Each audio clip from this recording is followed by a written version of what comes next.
I'd like to call the meeting to order. I would stand and salute the flag if you could.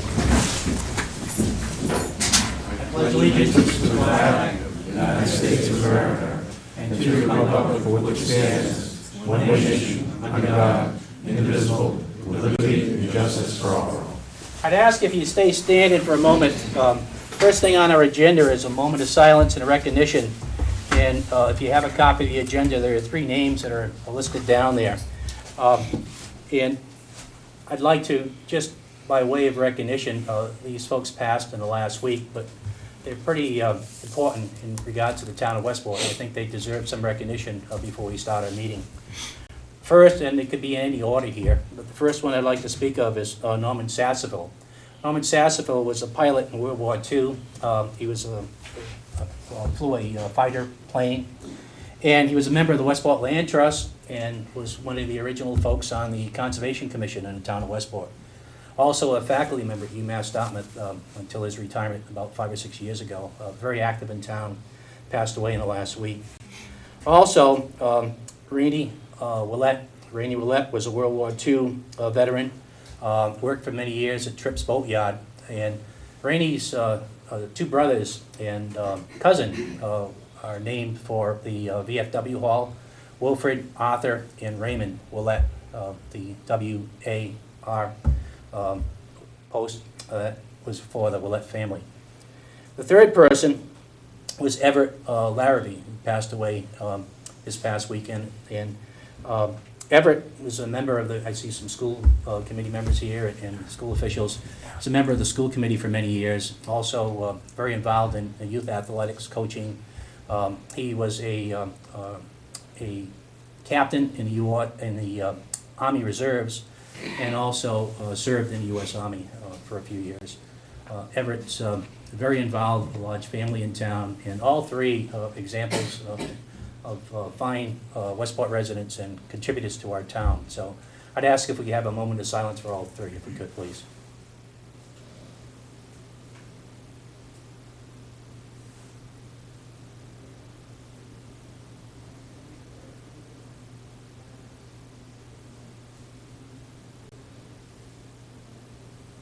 Thank you.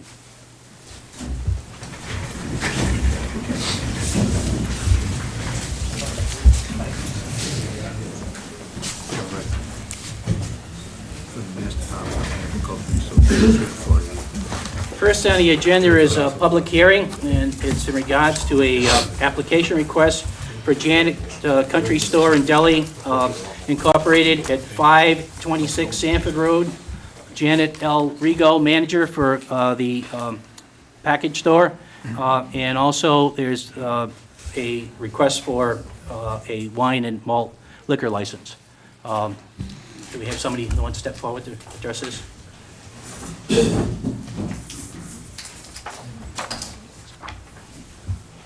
Have a seat.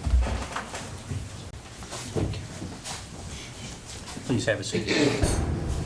Use those mics. You're being taped, and there's some cameras on you in both ways. So just to let you know. NSA cameras? We're not that smart.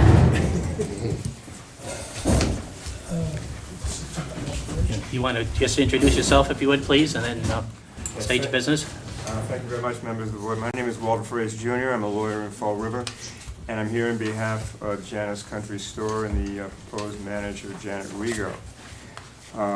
This is an application for a beer and wine license at a convenience store which my clients have been operating for some time now.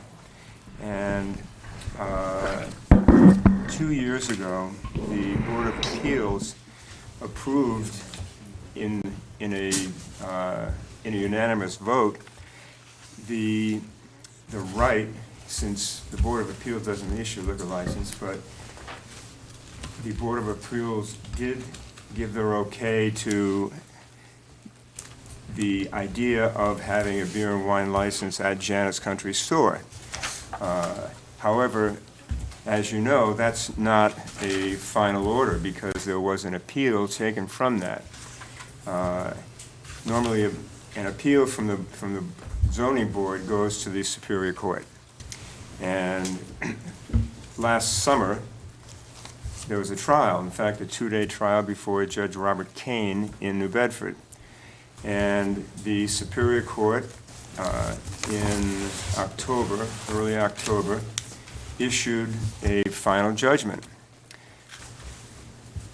What the court judgment was very careful. Judge Kane has been a Superior Court judge for about 20 years, and he was very thorough in his finding. What he did find was that, number one, the addition of a beer and wine license to an existing convenience store doesn't really change anything. It's not really a change of use. It's essentially just having another product for sale at the same type of business. That is one of the requirements, because if you want to change the use in a residential neighborhood, you then have to apply for variance. But Janet's only had to apply for a special permit because it's not a change of use, it's the same use. I think it's significant that the Board of Appeals in 2011 even stated in their minutes that it's more and more common for convenience stores to have beer and wine. Now, liquor is something else altogether different. In fact, there are convenience stores in the city of Westport, the town of Westport, that have beer and wine licenses, and it's just part of the business. The other part of the judge's decision was that it won't really have a negative effect on the neighborhood. So I think those were concerns that were raised by the small number of neighbors who appealed the Board of Appeals decision. And the judge's decision then is considered to be a final decision. Now, after Judge Kane issued his decision, the lawyer representing the opposition did file what's called a notice of appeal to the appeals court. But it's different from an appeal from an administrative body such as the Board of Appeals or this board. A court judgment is a final order. The only way that it would not be a final order is if there were a request and the granting of a stay. I'm sure all of you are familiar with that procedure. If there is an appeal from a trial court, the only way that you can stop the enforceability of the judgment is by having an appeals court say, well, it looks as if the appeal is going to prevail, so why don't we put it on hold until we can hear the appeal? Of course, the problem is it takes years for the appeal, and my clients have already waited 2 years. Now, I think it's important that you have before you not only a decision of a local board made up of local residents who know the town. You then have a decision after a 2-day trial with everybody had a chance to say whatever they wanted to do, and believe me, everybody said a lot. And after that, after the objectors had their full say, after my clients had an opportunity to present their case, the judge ruled in our favor on every point. And I think these are all things that this board hopefully would also take into consideration. Now, who are Janet and Lino Rigo? I think many of you might know them. They're longtime residents of Westport.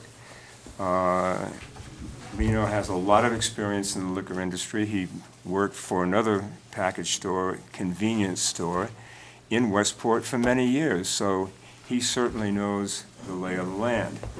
It's significant that Judge Kane, who is a real stickler, he specifically commented that he was impressed with Lino Rigo and with the store. It's immaculate. He was very impressed with the fact that they've already installed a license scanner so they can put any license which is presented into the scanner, and it's going to tell right away if it's a fake or if it's real. Now they use it for cigarettes, and I think it's very important that they've taken this initiative to do that. Now, obviously, this is something that can easily be converted to be extremely useful for people who are coming into the store to buy beer or wine. So the issue before this board, I was the chairman of the Fall River Licensing Board for 12 years, so I've been through this type of hearing, and I know many of the issues that come up before it, many of the complaints that come up. So we always, and I assume that this is what you do, what we look at primarily is the candidate itself. Is the candidate, in this case Janet Rigo, suitable?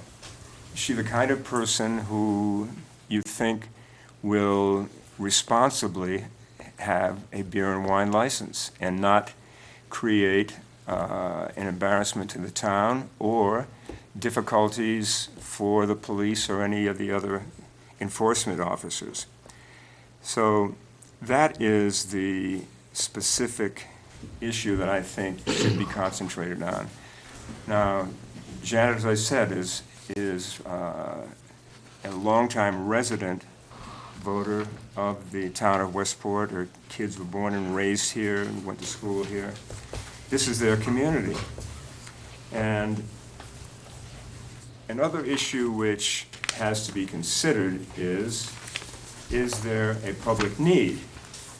Well, I'd like to give to the board the benefit of a petition with more than 300 signatures on it, primarily present customers of their store who have signed this petition willingly and knowingly in support of the application for a beer and wine license at Janet's Country Store. I would state that that certainly is evidence of a public need, and the vast majority of the signatures are in fact Westport residents. So let's go back to what the opposition was at the trial. There was a lot of complaints about traffic, how an application for beer and wine or the granting of beer and wine is somehow going to increase the traffic along Sanford Road, or maybe the speeding along Sanford Road. Well, the Zoning Board of Appeals has specifically found that that wouldn't be the case, and Judge Kane also found that that's not really going to be the case. If there's speeding, that's a law enforcement issue anyway. It certainly is not an issue that any business person could control or in fact have anything to do with. Another issue was the fact some of the neighbors complained that there are a lot of scratch tickets and that sort of thing that get blown across the street into neighbors' homes. On the issue of clutter, Judge Kane, again, concentrated specifically on the issue of the impact of beer and wine. And he found specifically that it made, that just wasn't credible that people who are purchasing beer and wine are going to leave their containers in the parking lot. That's just not going to happen. So that if there is an issue primarily with scratch tickets and snacks, and I suppose that's a problem at any store, outside of any store, that it is not going to have anything to do with it. In fact, it's completely unrelated to beer and wine and the issuance of a beer and wine package store license. Now, we are aware that some of the other package stores in the town actually went online and it's solicited people to sign a petition and go online and say that they're not in favor of this. This is a problem that I had when I was chairing Fall River. Anytime that there was a new package store license, occasionally even a restaurant, everybody comes out, it's going to drive me out of business. It doesn't happen. But number two, more importantly, is that the law specifically says that competition cannot be considered by a licensing board. It's irrelevant. Everybody has a chance to earn a living. Obviously, my clients would like to have a beer and wine license. They know that they could administer it well. They're responsible citizens. They're responsible business owners. And I would say that they need a chance. We've waited 2 years. We don't want to wait anymore. And out of fairness, we would ask this board to grant the license. I'd be happy to answer any questions that members may have. In our packets, board members, we do have a summary of the hearing, and we have the zoning board decision in favor of allowing this sale of beer and wine, court's decision appeal upholding the zoning board of appeals decision, and then notice of appeal filed against the judge's decision is included as well, and then the correspondence. So I'm a little confused because we're being requested tonight to grant the license, but in our packet, it states that you have requested that we approve the license in anticipation of the appeal. So are we being asked to approve the license tonight or to approve the license in anticipation of a positive outcome on the appeal?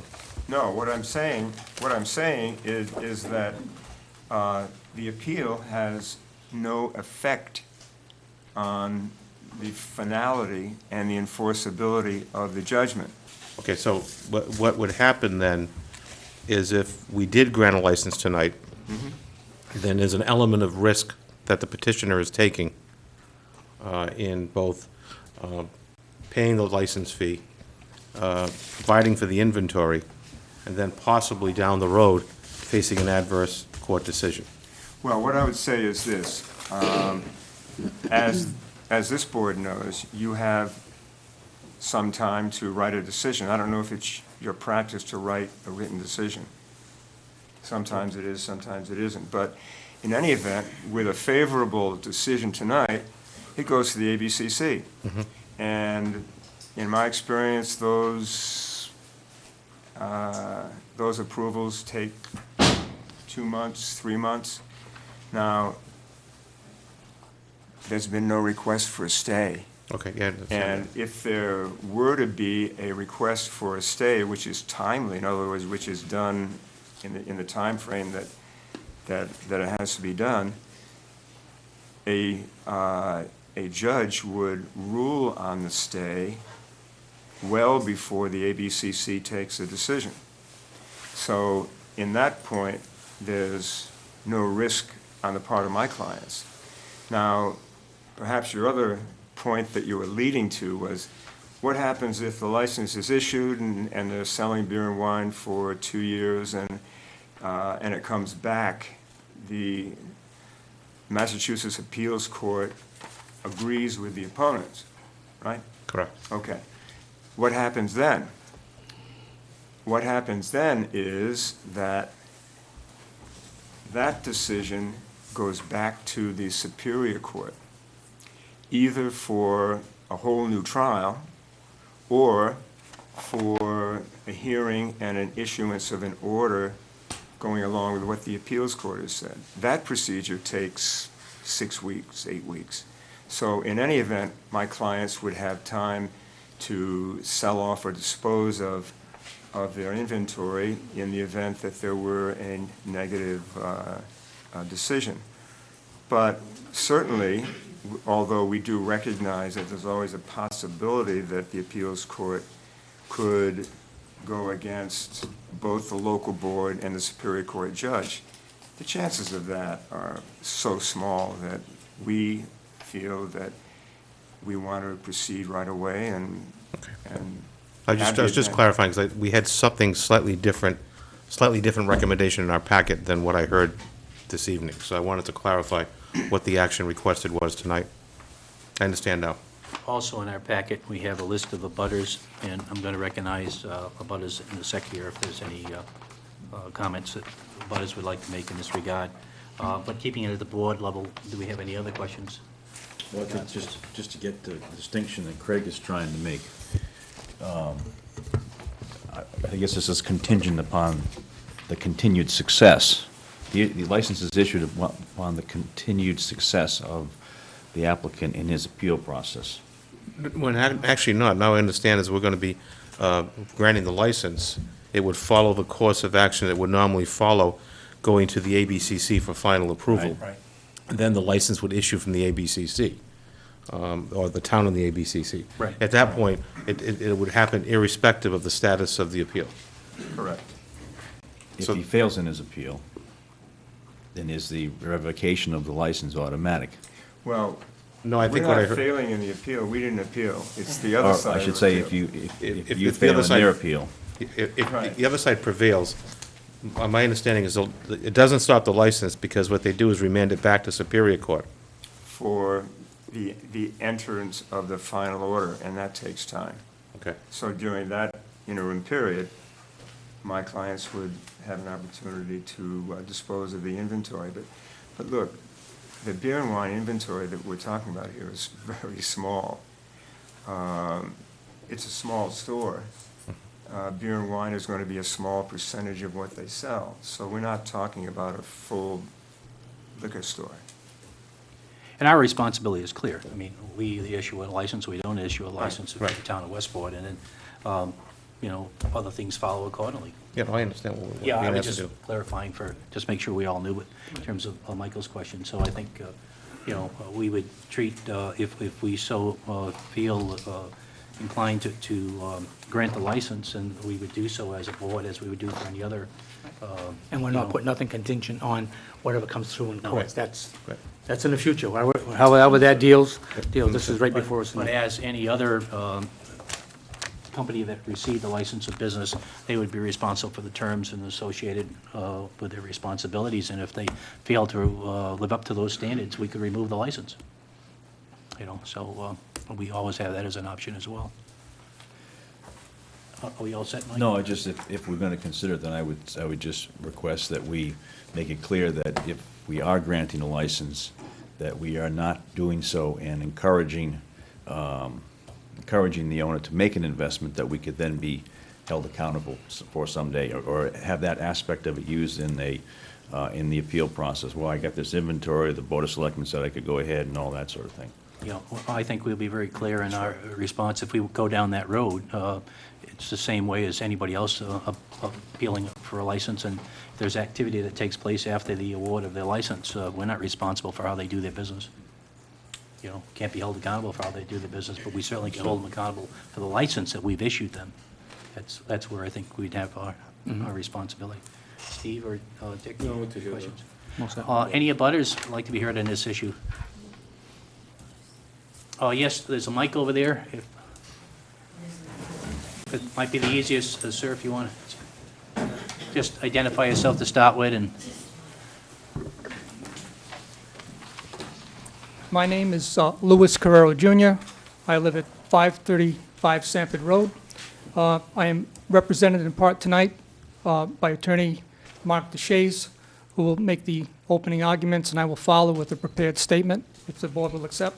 sure.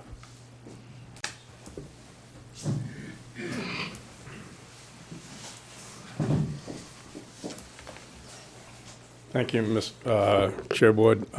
My name is Attorney Mark DeShays, representing Louis Carrero. I'm with the firm of Perry Hicks, Crotty, and DeShays in New Bedford, Massachusetts. We are pleased that Mr. Fraze has brought forth the fact that this is on appeal.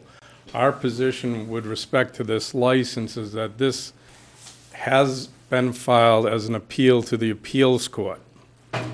And as such, there is, in fact, the possibility that the appeals court can flip the decision in favor of the appellant, such that the beer and wine license or the non-conforming nature would be in effect nullified. It would be maybe remanded back to the court. But what the petitioners are asking for right now is they're asking for a premature decision of the board. Right now, it is a prior non-conforming use that the Zoning Board of Appeals made a finding on, that adding beer and wine to the country store would not be substantially more detrimental to the neighborhood. That decision is based upon, and while Judge Kane has been on the court for 20 years, it's literally based upon one legal case that he distinguishes from another.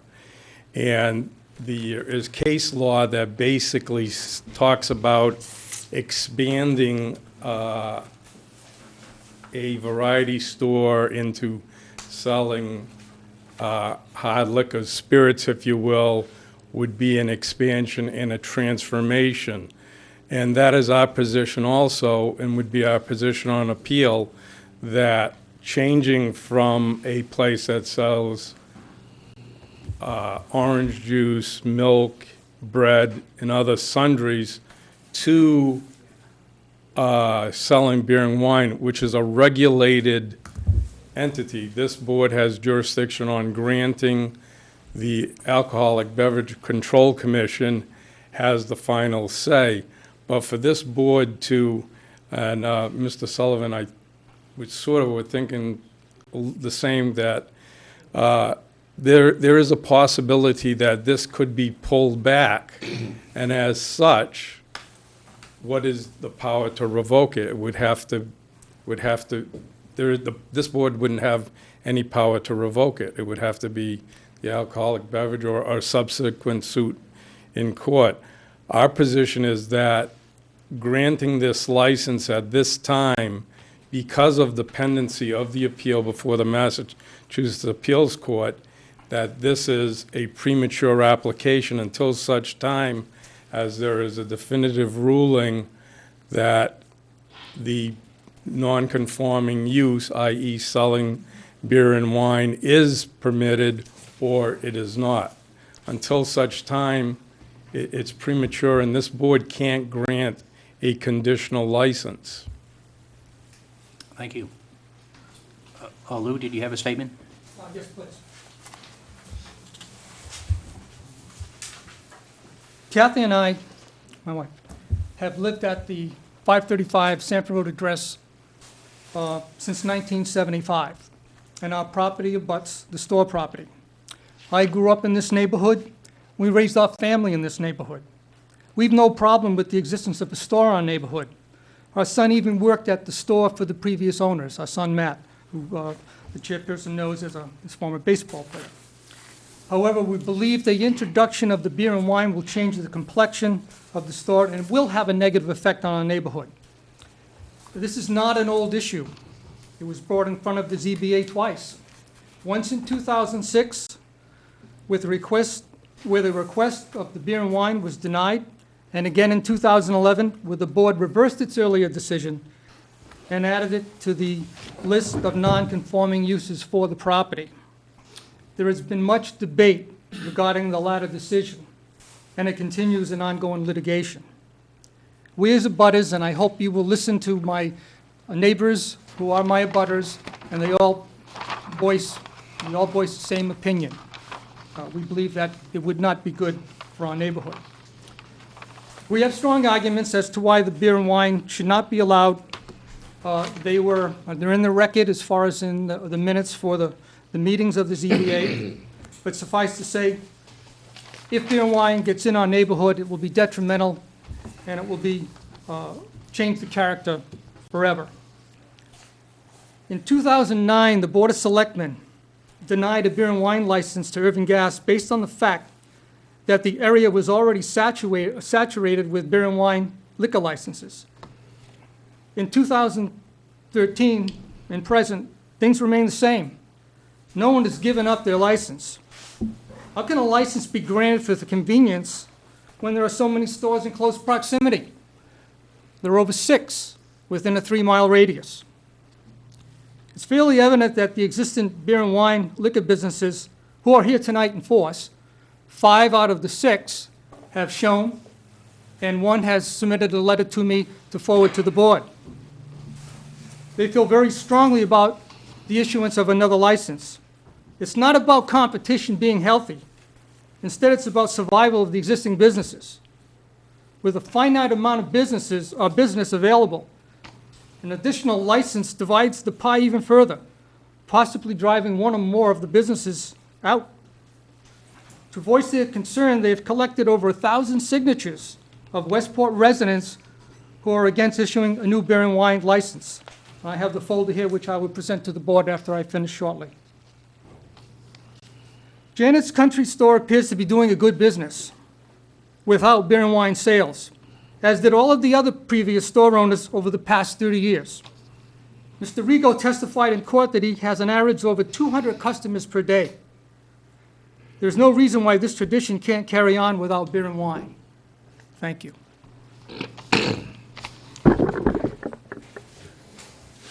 Anybody else? Sure. Just come up to the mic if you would, please, and identify yourself if you would. My name is Kathleen Mayo. I live at 532 Sanford Road, which is right next door to Janet's. I have no problem living next door to Janet's. In fact, I find it very convenient at times.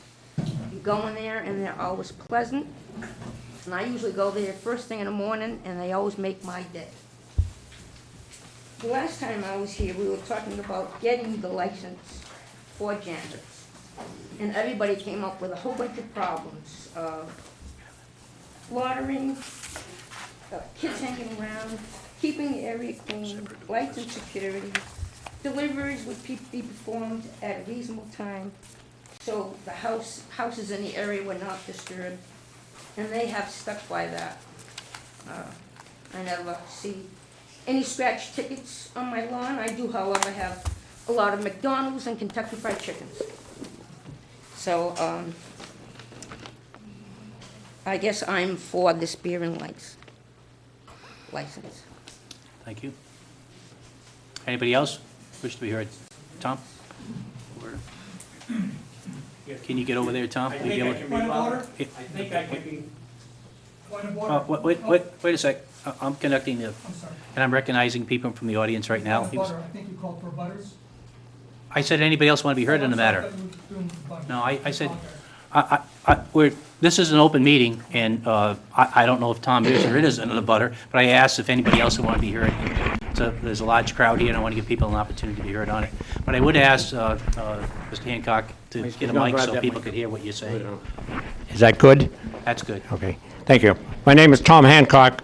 I live on D Drive, approximately 500 feet or less as the crow flies. I've lived there since '61. I'm in favor of this, and my only comment here tonight is I hadn't planned on speaking, believe that or not, but I just find it ironic that we honored 3 people who have passed away that were veterans, and tonight we've got a veteran here trying to get the right to sell beer and wine, and we're almost faced with the sky is falling attitude. I find that strange. Thank you. Michael, please identify the crowd. Hi, good evening. My name is Michael Sullivan. I'm the Economic Development Coordinator for the town of Westport. Although this particular license has not been discussed by the Economic Development Task Force, I'd just like to add some of the discussions that have been had about the availability of business opportunities in the town of Westport. And fitting within the guidelines, it's very appropriate to have small family-run businesses. A particular consideration and discussion in the past have been the need for nodes of new business opportunities throughout Westport, various intersections or parts of town that perhaps would be well served by having a convenience-type business. I mention that because in the case of this particular location, It has been a convenience. It's been mentioned by some of the previous speakers that the existing items that they're selling it's convenient to have. And I've had discussions with the applicant as part of my outreach that the addition of this beer and wine is a necessity to maintain a healthy convenience store business, and that's in their perspective. And I think that as they've presented the application, it reflects that. So again, I just wanted to add my input for the audience. Thank you. Thank you, Michael. Anybody else? Yes, ma'am. Yes, if you can get to a mic. You'll probably hear me. My name is Kathleen Gonzalez. I live at 523 Stanton Road, directly across the street from the store. My husband, Manny, and I lived there 39 years. And it has always been a wonderful convenience to have that store there. And I don't like the fact that it seems like, I don't want you to get the impression that we don't think much of the Rigos, because everyone says that they're wonderful people, and I'm sure they are. I don't know them personally, but that is not the issue that I have. The issue I have is that this is, there are 7 other stores within a 3-mile radius where people can buy beer and wine and any other liquor that they want. Where we're located right now, there are homes all around the store, single-family homes, children, there's even a bus stop there, there's a school bus stop. And the fact that we need to have more beer and wine in this store, I don't understand that. Because with all these homes that are so close, it seems to me that the other stores that sell beer and wine and liquor are more in a business zoned area. If you drive around and look at these places, there are a couple that have some homes, but certainly not the way it is on Sanford Road. And I don't understand why in 2006, or Mr. Carrero said, I'm not sure of the date, the first time this went before the zoning board, when it was a unanimous decision that it would be detrimental to our neighborhood.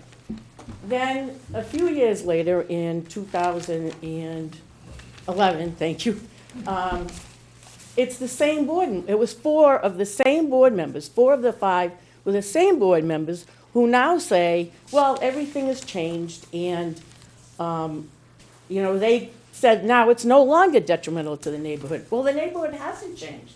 It's still the same homes, it's still mostly the same people that live there with their children, and it hasn't changed. I don't understand why they can say now everything's changed and now it's no longer detrimental to this neighborhood. Thank you very much. Okay, thank you. Anybody else want to be heard? No, we need to. Yes, sir. Clarification for the same applicants in 06. Steve was asking for clarification. Was it the same applicants in 06, 2006? They were denied. Same owner.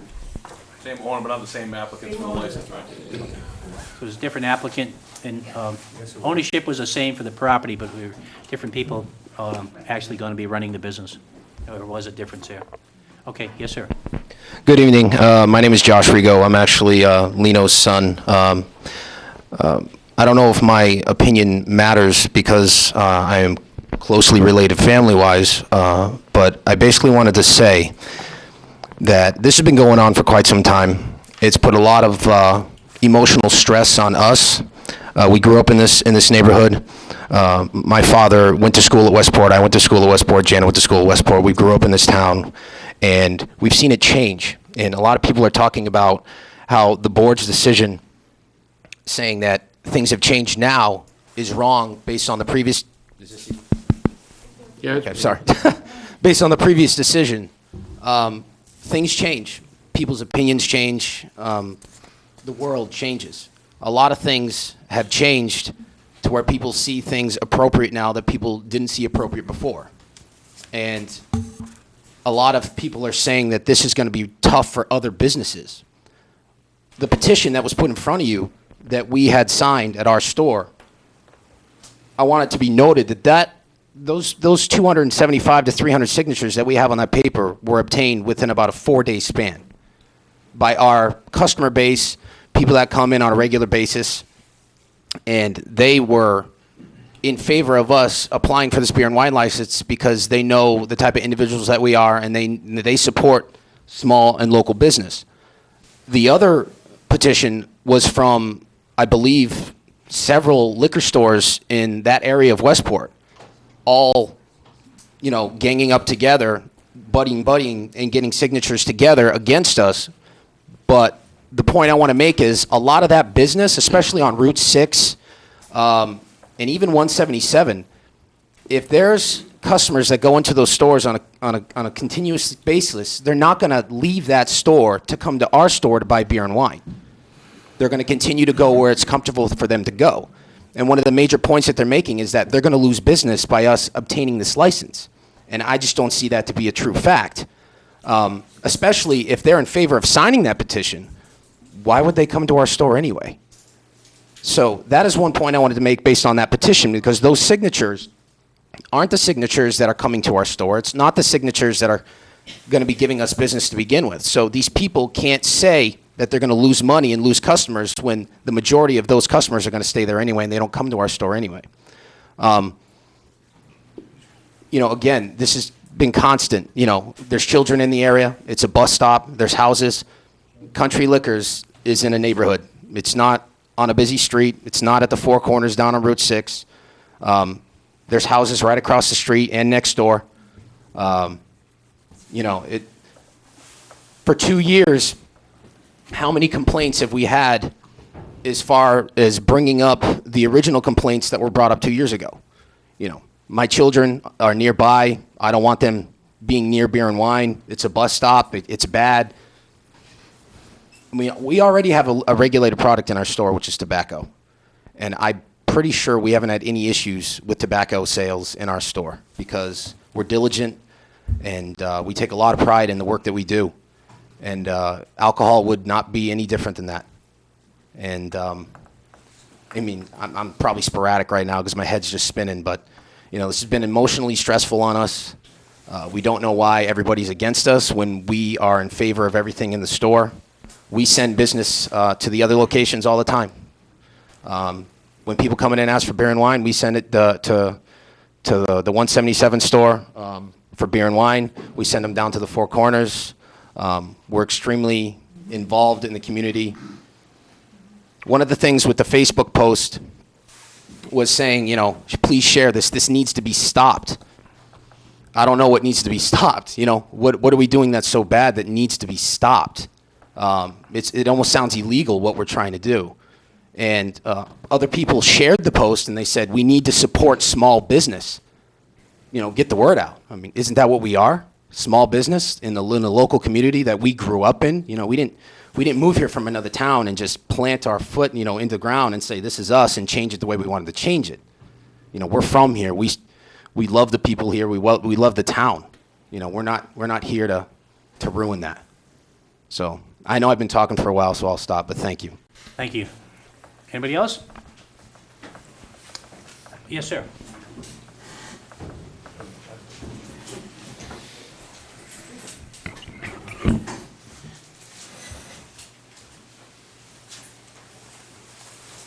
Good evening. My name is Richard Briere, 233 Sanford Road, Brier's Inc., doing business as Country Liquor and Variety. In regards to the statement that the gentleman just made a few moments ago about the customer base, those customers that are in his store right now are our customers. If the addition of beer and wine goes into that location, they will be no longer our customers because they are already shopping there at their places of business.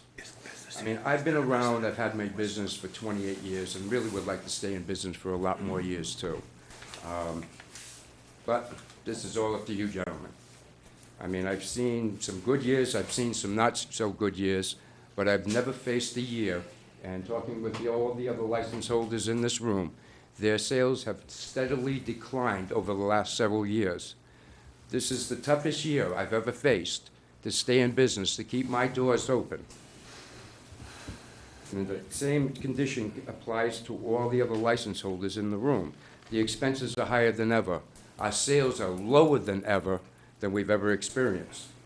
You know, if you approve this application for another license holder in a part of town, that was already discussed back in 2009 with the same number of license holders in the same area that was placed as oversaturated, too many license holders already in that tiny little area of town, was basically your decision you made for denying that license.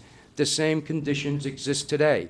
The only thing is, our sales have completely kept going down, down, down, as we now struggle harder and harder to keep all our businesses up and running with that much competition in that tiny little part of town.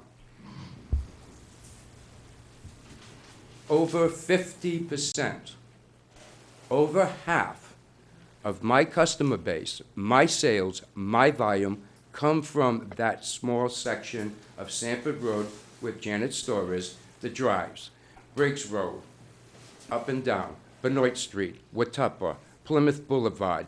Those are my customers. They're also Janet's customers for other needs. That is correct. And, you know, there's no doubt that I will lose some of these customers. I mean, let's be realistic here.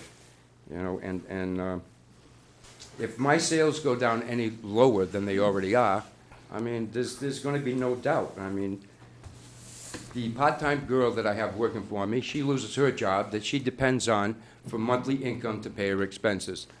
I will lose my business. I will lose my income. I will no longer be able to pay my mortgage on my home. I will lose my home. This is a very, very serious situation where the sales are down, the economy is tough, and we're all struggling desperately to keep our doors open.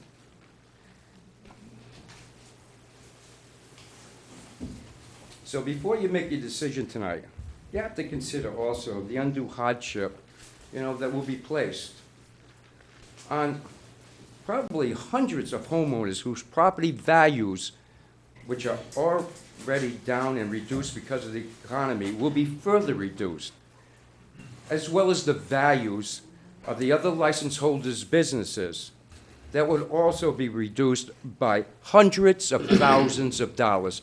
That's our retirement funds. This is what we worked all these years for. Me, 3 decades I've run that place. And I'm hoping to continue on until I reach the age of retirement. I mean, these are the facts on how much of a negative impact it will have on so many people, you know, with only, you know, one person gaining. I mean, we have no problem with Janet's store. We're glad they have their store, you know. Even though we opposed the granting of the license, we wish them continued success, as they've already proven with a solid customer base that has kept them open for 2 years without a beer and wine license. And we hope their business continues to grow, but not at the expense of hurting all the other existing license holders in that part of town. Thank you, sir. Anybody else? I'd like to wrap this up if we could, but I want to give people an opportunity to be heard if they're here. My name's Kevin Danish. I live at 527 Sanford Road. I've had lots of dialogue with Lino for various reasons, some positive, mostly negative. It seems that Lino thinks this non-conforming dwelling, non-conforming building, in regards to the 2006 meeting, they talk about lighting and signage and things like that. The neighbors were never asked anything about it.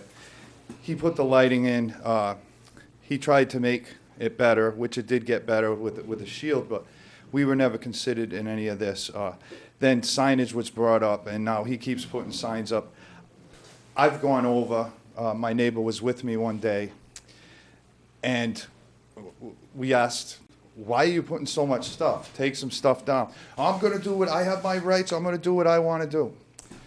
So later that evening, I'm in my front yard. I said, Lino, yeah, I'm emotionally charged, but you're coming into this neighborhood and you're forcing this. I got to look at this across the street from my house constantly. Flags, big bottles this big, milk bottles this big on the side of the building.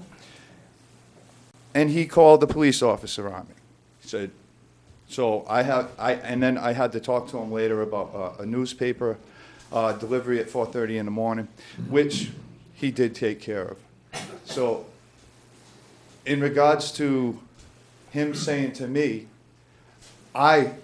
you watch and see, I want to get along. Well, the only thing I've seen from Lino for the neighbors is as long as he can do what he wants, you can get along.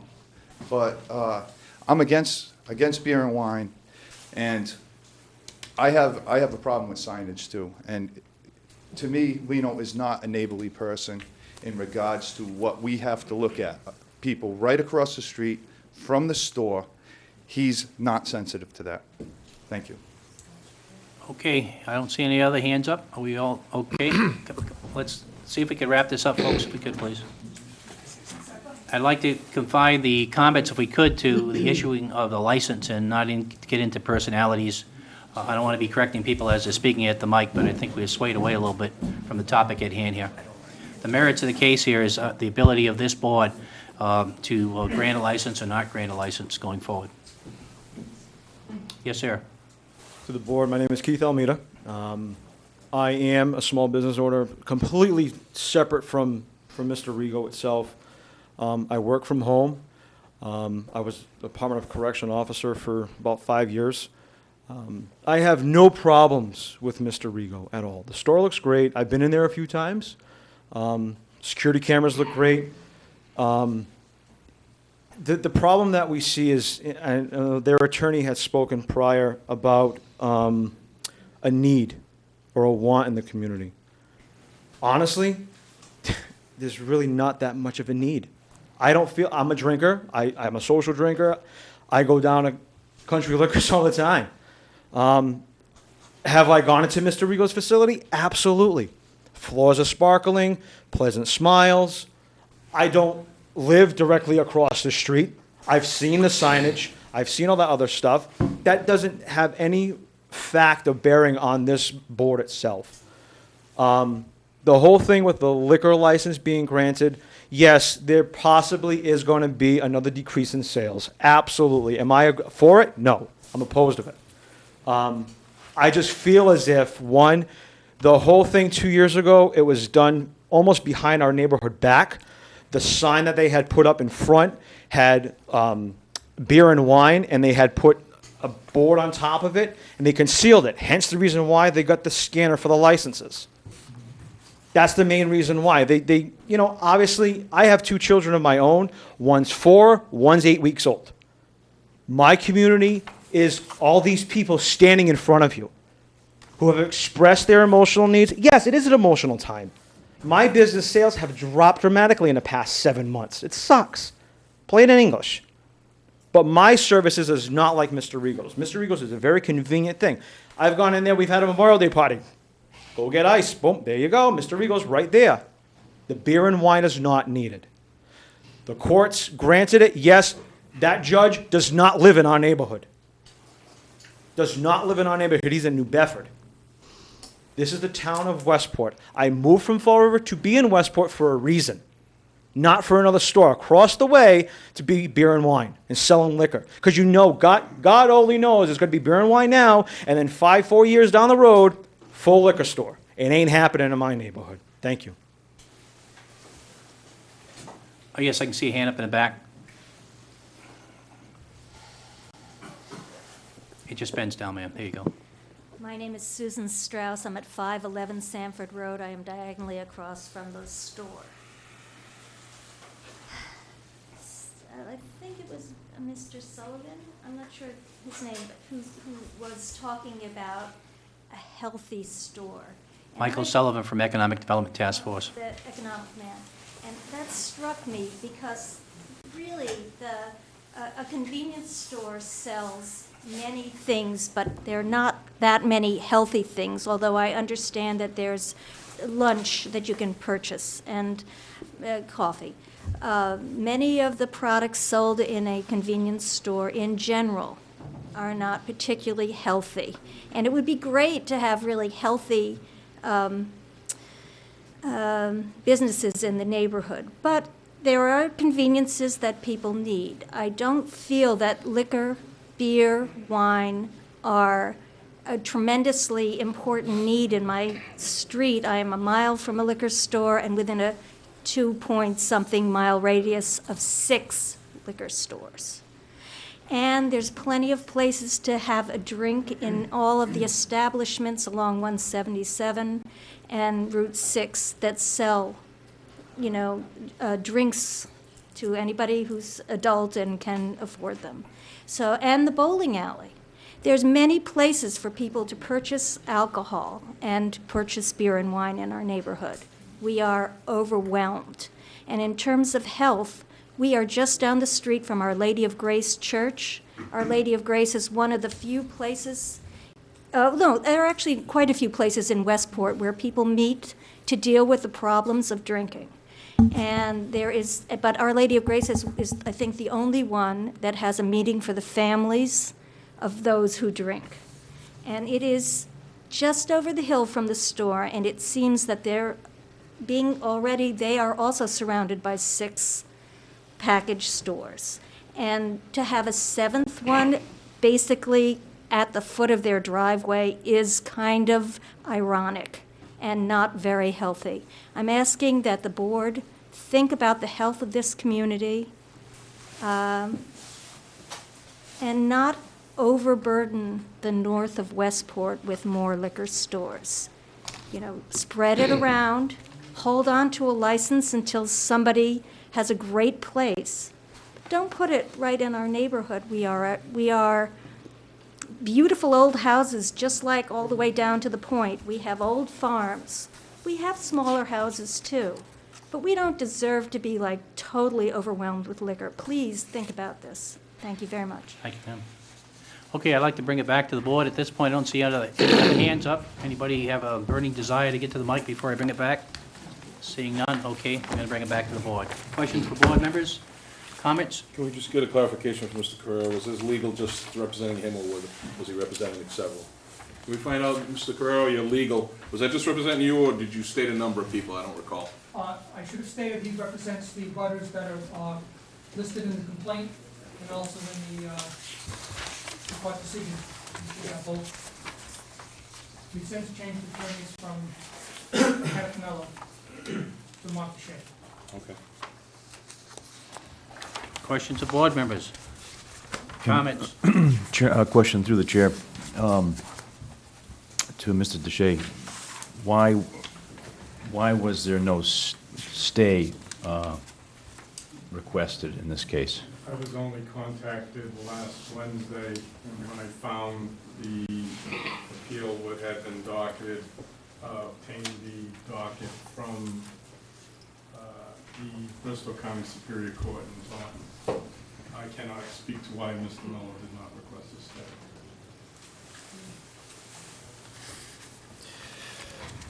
The comment, I don't think people heard that. You want to go to the mic and repeat that because the lady who's taping this meeting could not hear what you said, just so it would go on the record. The question was why, in fact, a stay had not been filed.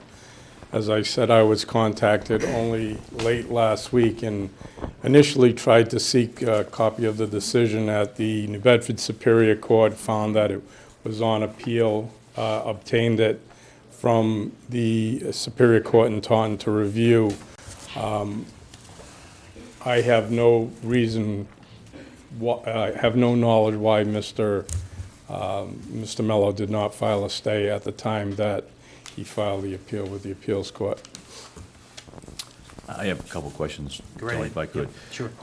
And maybe this goes back to Jack or Steve. How many licenses, I assume there we have ample licenses. We have unissued licenses, so it's not a question of... The license expert is on the other side of the room. Diane. Yeah, we have them in our packets tonight, actually. We're going to be dealing with all alcoholic licenses. We've numbered a license to be issued before us, 12 wine and malt. There are 2 seasonal wine and malt. There are for restaurants, there are 1. Package stores, there are 6. Annual wine and malt package stores are 1. Clubs, there are 3. Seasonal wine and malt for clubs, there are 1. And then pouring permits for brewery 1 and for winery 1. So, and I assume we have some that are still open, Diane. Do you know the amount that are open? 4. It's in the category that Mr. Rigo's going for. We have 5 allowed, we've issued 1, we still have 4 available. Okay. And that category is beer and wine and... Package store, beer and wine, annual. Package store, beer and wine and convenience store? Annual, yes. Okay. And could, So there, we have 5 as a board, and we've issued 1 so far. and maybe Jack or maybe some of the other board members can enlighten me as to the degree to which we are allowed to even consider making a guess at the economics and how many should be located in any one area. It just seems like it's something beyond the pale for us. I don't know. Well, I think there are a couple issues there. From the economics for the town, the revenue generated, if we issue the ones we have right now, for all alcoholic, it's $1,250 a year. Wine and liquor, it's $550. Wine and malt, $350. It's on a list here, Michael. The all alcoholic package store is $950. The wine and malt package store is $550. The annual all alcoholic club is $650. Seasonal wine and malt is $350. The pouring permits of $550, and the total for what we have before us and recommended to award this evening is $26,100. But that doesn't deal with the opportunity for a business, whether it be a small business or a large business, to do business within the community in terms of their ability to, be a successful business and make determinations in terms of what they're going to be able to do and not do. So I think our board is limited to some degree. We, through the planning process and the appeal process, if it's a situation where there's a change of use from a business standpoint, usually we get into appeals looking at those change of use categories, but you can get into kind of I want to say nitpicking, but getting into some of the detail when you start talking about what can be sold within the environment of that capacity. There are classifications that the state does in terms of a convenience store has changed and what a convenience store sells over the years. A package store has changed. A retail store has changed. There's the all-in-one one-stop shopping area. So there's trends that happen. I think that's what Michael Sullivan was speaking to earlier in terms of economic development. Steve's on that task force as well. And from the economic development standpoint, we try not to get into tell a business how to run their business or what the proper business model would be for them to be successful. Just in our own situation, if we look at our community and the things that have come before our board in terms of business environments, that changes based on demands and customer interest and so forth. So that's kind of a roundabout way in terms of what the volume could be. But we like to think that people come into our community for the businesses, whether they're small or large businesses, to do business, whether they live in the community or not, and partake of good establishments for this purpose. So, yeah, thank you, Tony. I guess one of the things I was getting at is one of the other business owners mentioned that 6 is already too many, and it's just the 7th in this area in the 3 miles. I'm just thinking that we really cannot get involved in that kind. I mean, as much as that's a compelling story, we can't make the decision that there's 1 too many or 2 too many. Maybe there's 2 too many stores right now. We got to take 1 back. I don't think we can do that. no, it'd be, for lots of reasons, we kind of as a board. One of the things I want to point out for our consideration is that, and it's a question as well for both attorneys, how long will this appeal process take? And if the appeal process does drag out 2 or 3 years, isn't that a benefit to both parties? Because if there are detrimental effects to the from the store, I suppose that information could be used in the appeal process itself. So that's a 2-part question, I guess. How long do we think this will take? Well, normally, a case before the Massachusetts Appeals Court takes a couple of years. But the record is closed. The only thing that the appeals court can consider is what happened at the trial. And did the judge make a mistake? I'm sorry. The only thing that the Massachusetts Appeals Court can consider is the trial record, what the evidence was. And the only way that the judge could be overturned is if the appeals court says that he made an error of law. The appeals court cannot dispute the judge on the facts. The judge has already made his finding of what the facts are. And based on the facts that he found, he made his decision. And through the chair, would Mr. Deshay agree with that 2-year? The last appeal that I had was docketed in October, and the oral arguments were approximately 11 months later, and we're waiting for a decision right now, which is generally issued within 120 days. So I wouldn't disagree that it could be up to 2 years, but it's generally in the area of 9 months to 15 months. But your further question, the original question you talked about, there's a case, the Ballarin case, and it is within the province of this board, and they set forth 7 criteria. And one of the criteria is a consideration of the number of dispensaries in the locality is a proper concern for the board to take under consideration. Here we have 7 potential licenses for malt in wine within a 2-mile area. Another thing that's a valid concern is the view of the inhabitants in the locality in which the license is sought. And you've obviously got a lot of input on that. Then the traffic noise size, the sort of operation that carries the license. In this case, we're talking about, if you will, somewhat, and I believe in reviewing Judge Kane's decision, while the court can look at whether he was clearly erroneous, it is a question of whether he in fact applied. He only discussed 2 cases with what I would consider a weak distinguishment amongst the cases. So that is a fact.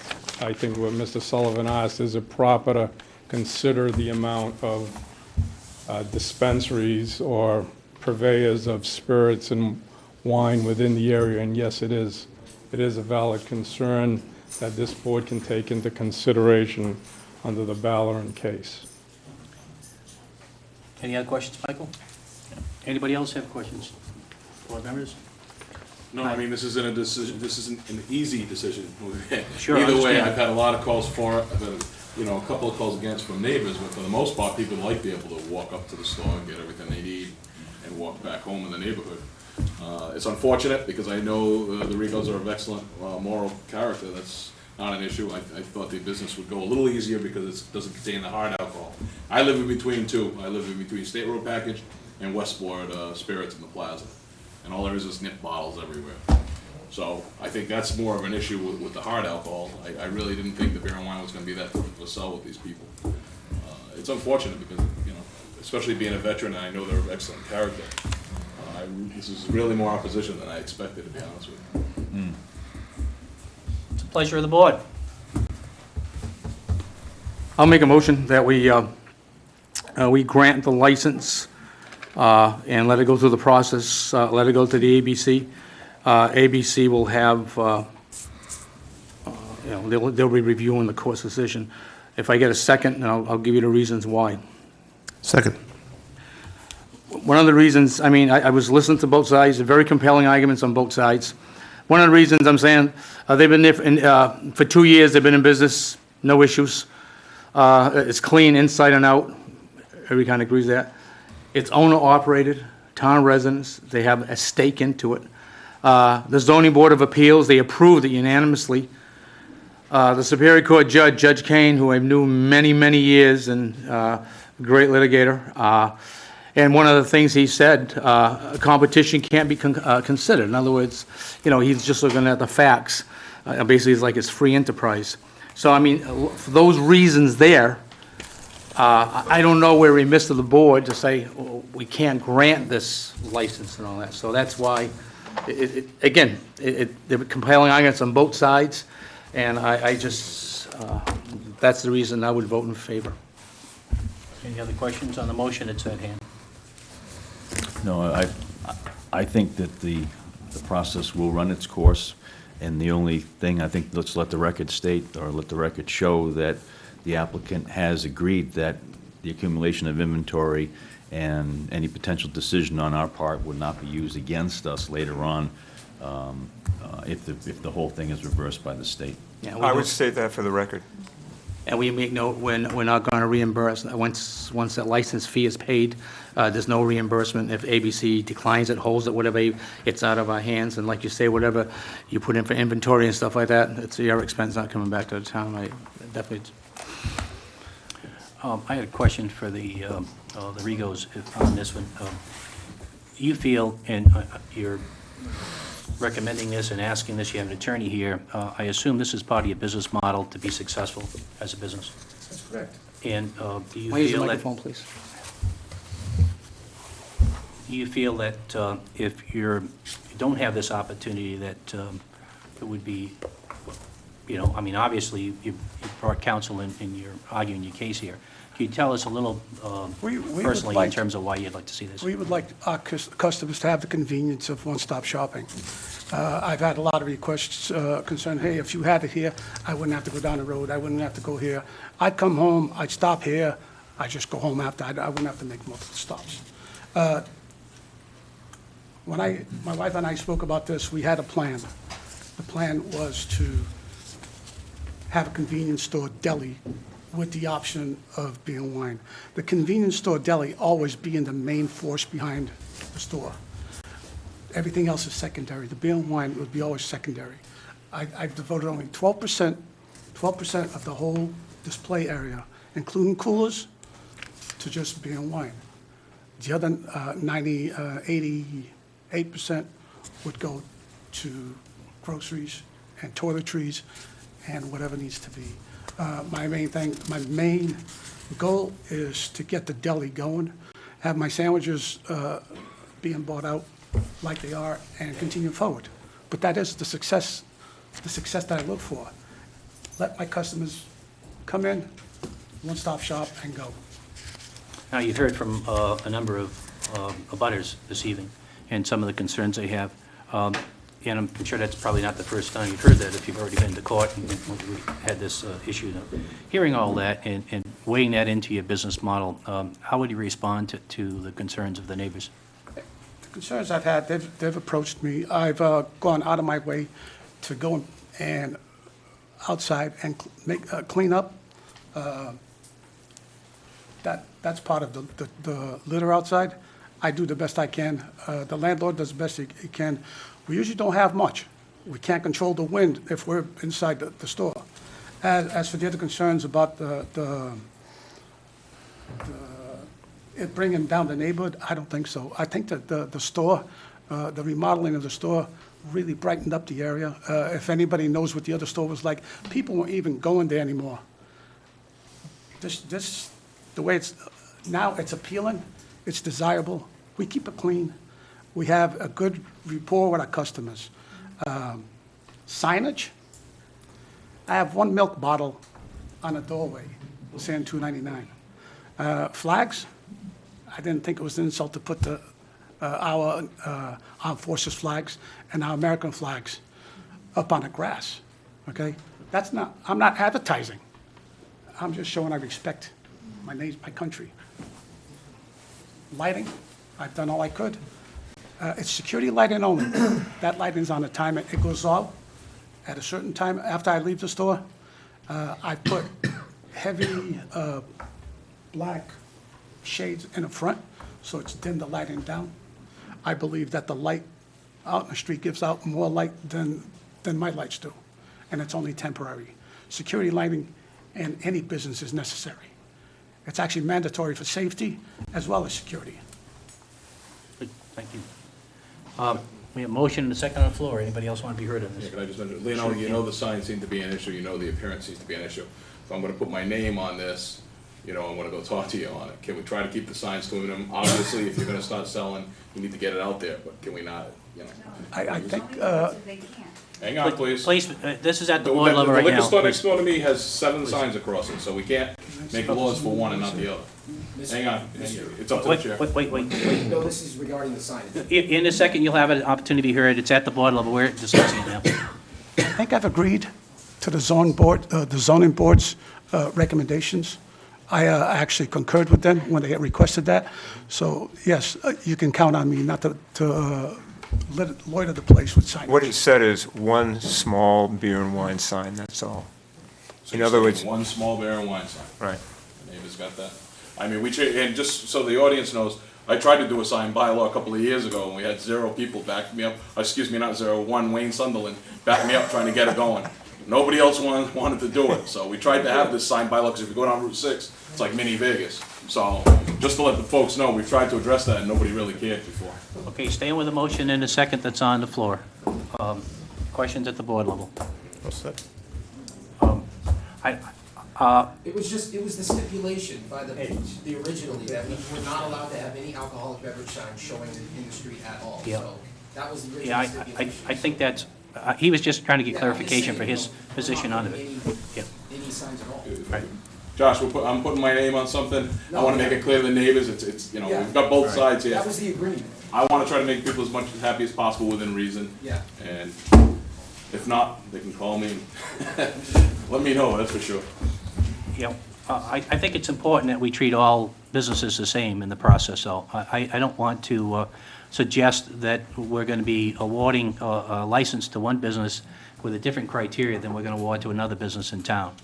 So I'd be upfront when I would take a little bit of exception to what you said. I think what you're trying to do is ask, and rightfully so, trying to see if we have a good relationship with the business and the neighborhood. I applaud you for that. But I would fall short of any guarantees on the condition of getting this license. We either vote it up or we vote it down, and the merits would vote any license in this town. I don't think we should have special conditions for different folks, especially if they haven't even had any problems going forward. I think we have to treat everybody in the same light, I think, in terms of restraint of trade or marketing situations or business models. Otherwise, I think we'd be obligating the town in a way that might be liable for the town. Are we clear? Are we all set? But obviously, what Mr. Willett is saying, that we want to be respectful to the neighbors and the abutters. This vote, it sounds like it's an affirmative motion here. So if that's the case, that's why I was asking the question and why Mr. Willett's asking the question in terms of the responses for the people that would be in that business. So, hearing no other comments, call the question. All those in favor of the motion? Aye. Chair votes aye, it's unanimous. Thank you very much, Mr. Thank you, folks. Next on the agenda, the Board of Assessors, and we're going to have a tax classification hearing. Folks, if you could, we're still on camera and live. If you're going to have some discussions, you're being picked up. So the assessors are coming in to tell us what our tax rate's going to be. No, they're saying no. The hits keep coming.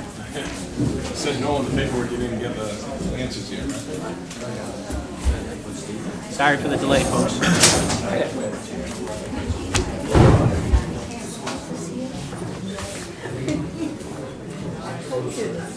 If you could talk outside, if you would, I'd appreciate it, folks. Okay, Bob, are you taking the lead? I am. Go right ahead. So you're probably aware that the numbers have not been certified by the state. We're hoping maybe Wednesday. Diane's coming in tomorrow, possibly Wednesday. Yeah, so hopefully Wednesday. I talked to Steve earlier in the day, and we thought maybe. I'll wait a second. Folks, if you can walk away from outside there, I'd appreciate it.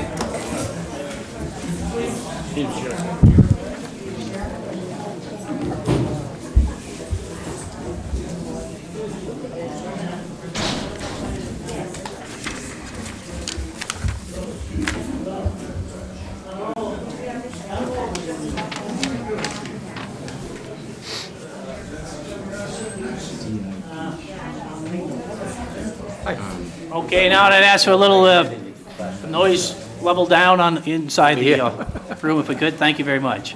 Okay, we're going to turn it over to the assessors. So I spoke with Steve earlier today, and we thought that maybe what we could do is go through this, and if you guys were in line with the numbers that we present tonight, that maybe make a vote contingent on approval of these numbers by the state. Well, how about this? We're meeting next Monday. Do you want to kick it back to next Monday and do it all at one time? We could do that. Ready, why don't we? If you're willing to, well, just for the reason we may save a few days. Yeah. Okay, let's go with it. So, I think you guys have in your packet the breakdown for the split rate. Everybody have that? We received it on a packet this evening, so it would have been on the table. So, And it starts off with a tax classification piece, something like Right. this. Right. What you can see from the numbers there, it's the same thing that we deal with every year, is that the percentage for the residential properties is so high in comparison to the commercial and industrial properties that it doesn't really make a lot of sense in the town of Westport to have a split rate. So our proposal to you would be to keep the single rate, which the estimated single rate number would come in at $7.70.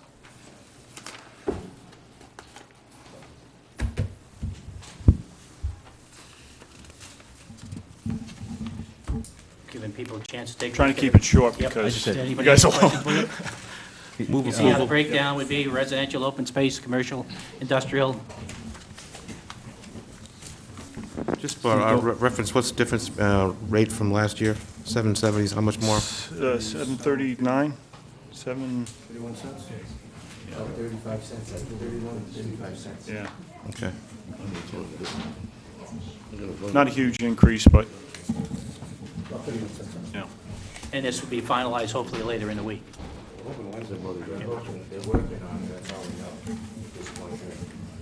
And keep in mind, I think, you know, that these numbers, whether you go with a split rate or a single rate, the amount of revenue coming into the town is the same. Right. I think you guys all know that, but I'm just saying that so people understand what's going on. And we can't send out the tax bills until we get the rate certified? Correct. Okay. Right.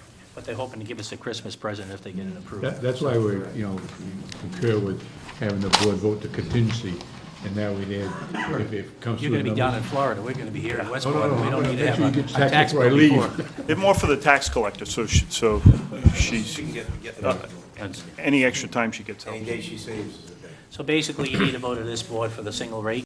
Yes. Could you just explain, Steve, the table that you provided us, the CIP shift, and that moves, that's a shift from, in other words, that's a shift from the current tax rate if we were to add that on to. This sheet here that you're talking about? Right. Yeah. What that is, it shows, so if we took part of the burden off of the residential properties and put more of the burden on the commercial properties, we can go from anywhere from a single rate up to, I think it's 1.5% by our calculations. So that's a sliding scale. If you wanted to go with a split rate, you could adopt anywhere in between there. But all commercial and all industrial and all personal property combined is under 7% Right. of the tax base. So we put a tremendous burden On the businesses. on small mom and pop. Yep. Without decreasing the residential rate by very much. In towns of our size where they don't have a big commercial base, it's So when you say 1.01, you're saying a 1% increase versus the 1 point, you go up to 1.75, you're talking about 175% change in tax rate. Yeah, okay, understood. A few years ago, for example, Dartmouth did the split rate, and they didn't see any difference on the residential in the long run, and what it did is it adversely affected some of the businesses in the town. especially the So, smaller yeah. businesses. Maybe the big ones can absorb it, but. Right. Well, the small box mom and stores, pop it businesses- protects the box stores can absorb it, but when you start getting to this in a small community, effectively what you do is you put another hardship on small businesses. You force them out of town. So basically, you double the tax rate for the businesses, and you basically leave the tax rate where it is today, so that About people save a 2-3%. few pennies at the thousand, so it doesn't, understood. Mr. Chairman? Yes. Yeah, just one more argument against the split rate. There's been no justification for it since the state went to full and fair tax, Right. 100% full and fair. So it's not fair. Well, it actually, I would speak even strongly against it more than that, because I think it has an adverse effect, as I said, on small businesses. And what it's done very effectively in a lot of towns in Massachusetts, it's wiped out small business in the process, and it provided another advantage to have the larger stores wait them out in the process. So I don't see any, I would encourage people to make a motion and move on with this. if we could. Move that we set the tax rate, a single tax rate contingent upon certification by of the tax rate. Second. And just to clarify, we went to the max we could within the guidelines, or we- Oh, if you saw that 22, a penny on a tax rate will raise roughly $200,000. So if we're under that $200,000, we can't do that. We don't lose it because it'll be thrown into the... just making it clear, that's all I was trying Yeah, no, to it's supplant the big. budget. So we've gone up 2.5. Obviously, we're trying to find any revenue source we can going forward, so that's what Steve is referring to. We need that if we can. Good. Yeah, motion on the floor is second. Any other questions on it? Hearing none, all those in favor? Aye. Chair votes aye, it's unanimous. All right.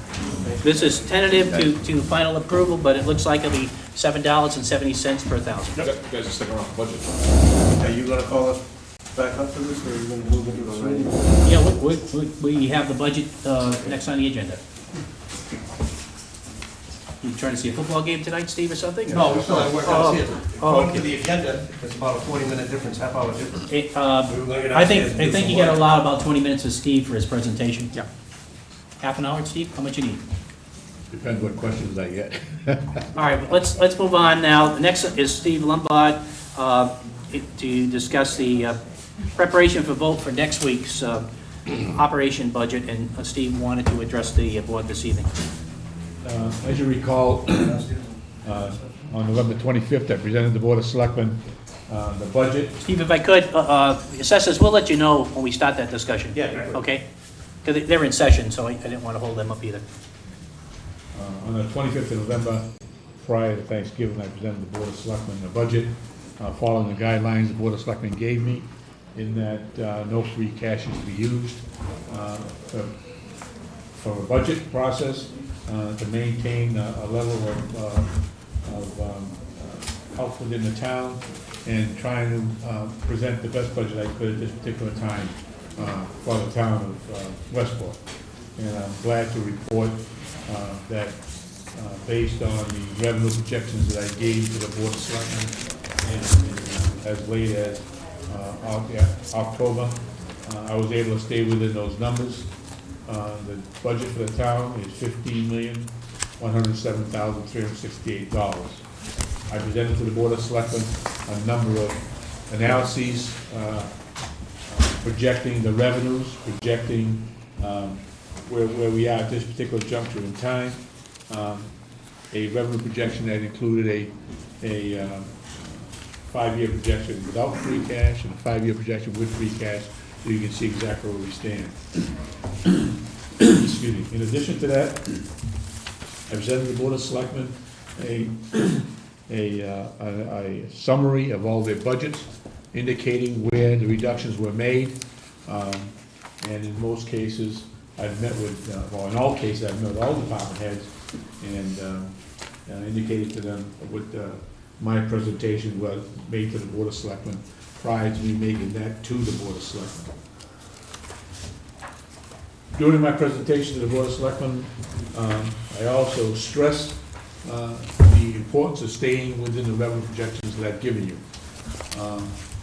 They were conservative, but I think I provided enough backup information to show you why they're conservative, in addition to alluding to the fact that based on the assessor's presentation to the state, we'll have about $80,000 more in added growth, which means if you add the 2.5% to it, we will have $82,000 available for FY15. I stressed to the board at that particular time that $82,000 should be held in abeyance because we do not know what the regional schools will come in at. And that will be a protection for the school department budget as well as the town budget, because if that budget is voted by the member towns, we are required to meet that assessment.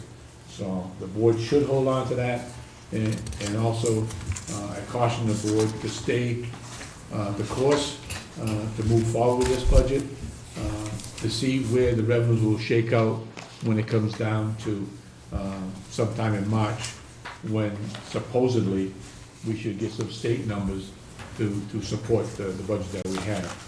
Last year, we didn't get the numbers until sometime almost in July. The latest from the state is they're trying to get the numbers to us by March the 1st.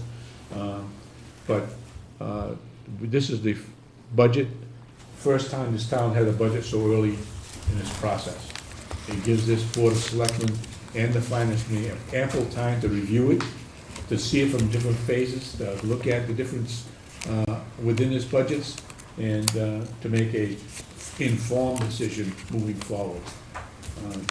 I know you have some committee members coming before you, and I explained to the board some of the reductions I made, and caution that if this board were to increase the budget, they need to take it someplace else. There's no room for movement in this. We still don't have the amount that we need maybe for health insurance. We don't know what that increase may or may not be. Pensions may or may not be. In addition to those numbers, we don't know what the state revenue will come in. I prepared an analysis for this board that I'll hand this out now.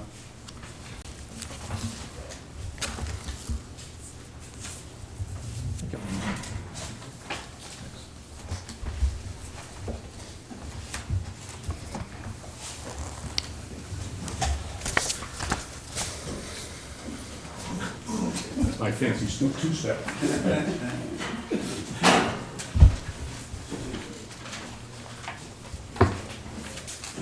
I've cautioned the board about the cherry sheet. I've said it several times to you, and this will support my argument for you. As you can see, the town of Westport's net revenue from the cherry sheet has been up and down. In 2014, we got $110,000 more in state aid. Of course, they increased the charges by $90,000, so we only netted out $20,000 additional money to be used in the town budget. You see it's been up and down each year. In 2009, 2010, we lost $700,000 in state aid, and that has never been made up by outside revenue sources for this town. Chapter 78 monies. Again, you'll see that the numbers have steadily gone down in net revenue for Chapter 78. It started out at $4.5 million, and it's down to a net revenue of $4.1 million. Almost a $400,000 reduction in state aid. So when we look at the cherry sheet, you know, it's not a be-all, end-all. I presented you with an increase of 2% in your budget, an increase. Very conservative. And hopefully we get to 2%. I don't hold much hope, but you know, there's always a silver lining somewhere along the line. Mr. Willett, at the last meeting, asked about an analysis of veterans' benefits. That's the second page, you have that.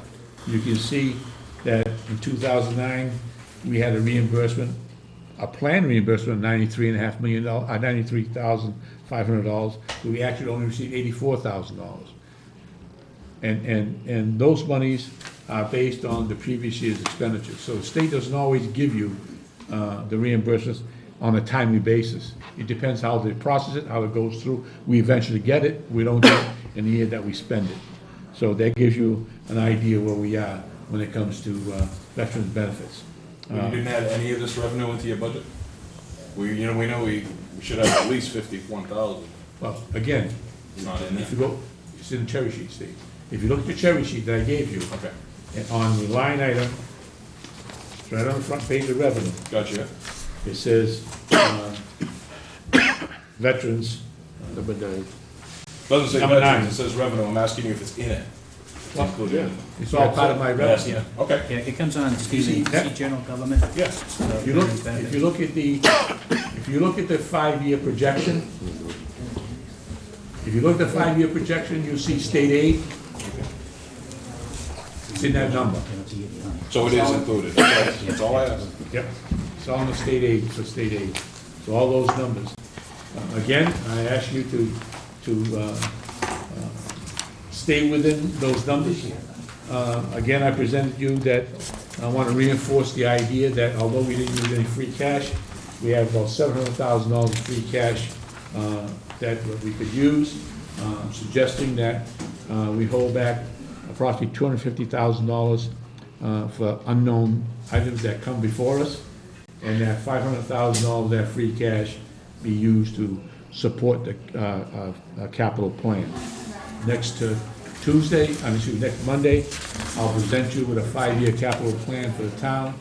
I'm waiting the school and their capital issues be added to that plan.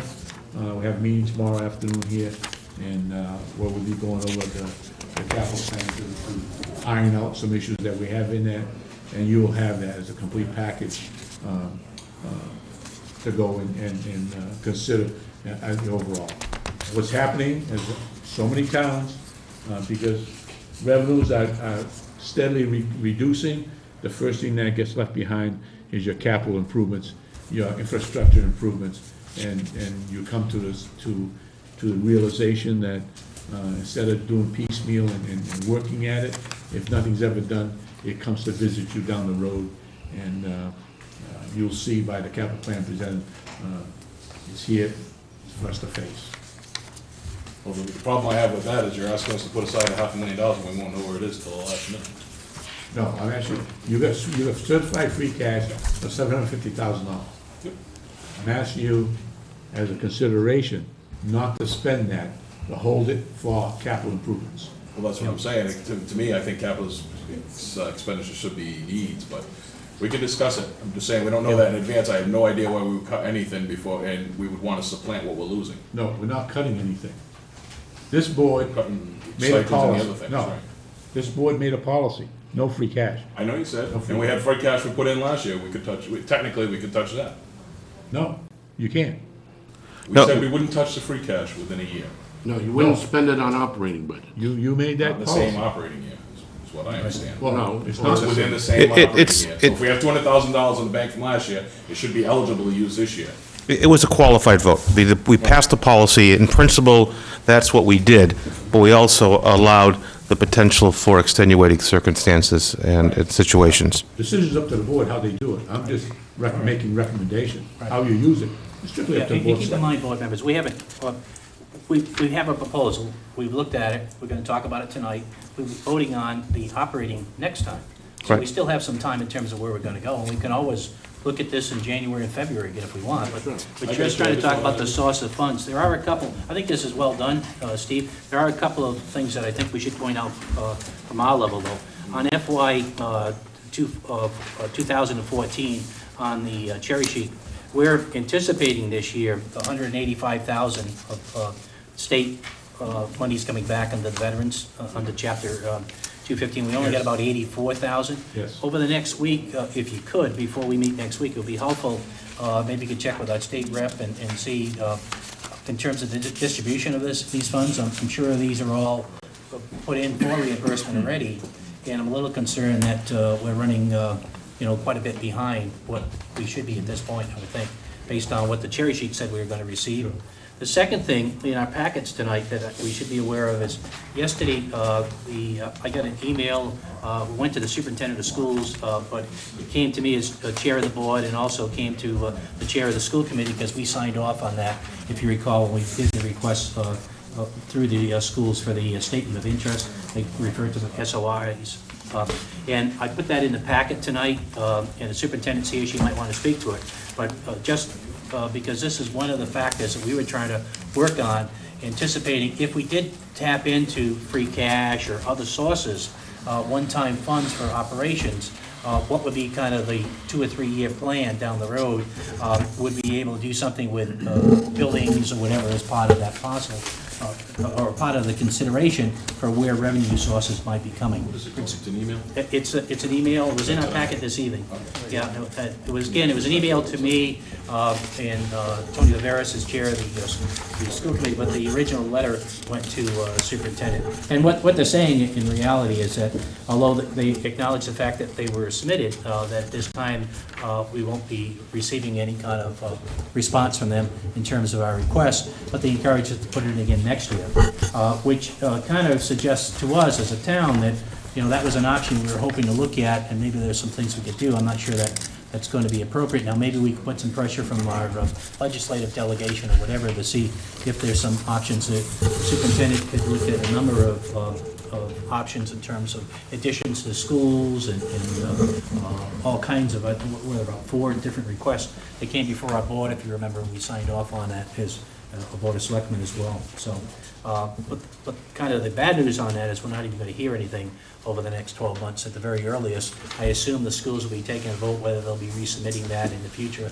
Probably the earliest time will be the spring, and they'll probably hear next fall from the spring, which would be the funding for the following year. So I think we're going to have to deal with some of our operations and some of our capital needs somehow with other sources of funds, and not necessarily with the state coming in to help us with some of the costs that may be associated with the schools. The other thing under Chapter 70, when you listed on there, I think I'm correct that we're getting a reimbursement under Chapter 70 based on students, per pupil cost per student. Is that correct? They say it's supposed to go up. Yeah, well, the problem with, and I think it probably will go up next year, the per pupil cost per student, is that there has been a trend over a number of years of a drop in enrollments, total enrollments. So it's kind of a twofold situation where our expenses, it's easy to say, I mean, whether you have a classroom of 15 or 17, you still have the expense of an instructor in that class, but the cost per student is different if you have 17 as opposed to 15. That's kind of the bind that we're getting in a little bit in terms of getting reimbursed from the state now in terms of the student population.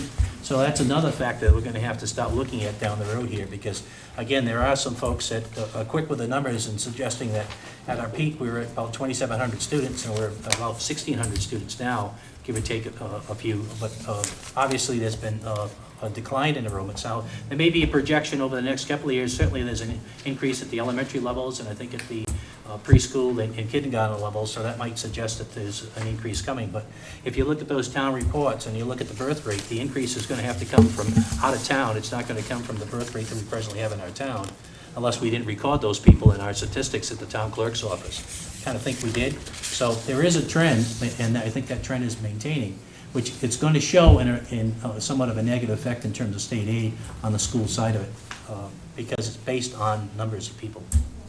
So that's why when we got into the discussion early on buildings, that was one of the issues in terms of the town side as well as the school side.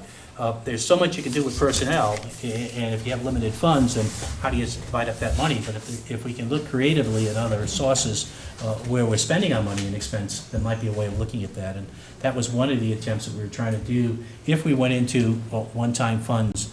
And we may still have to do that. I'm not saying we're not doing that, it's a vote of this board. But at this point, that's kind of an issue that if we do the one-time funds, we know we're going to have, right now we have long-term and short-term debt that we have to absorb as well.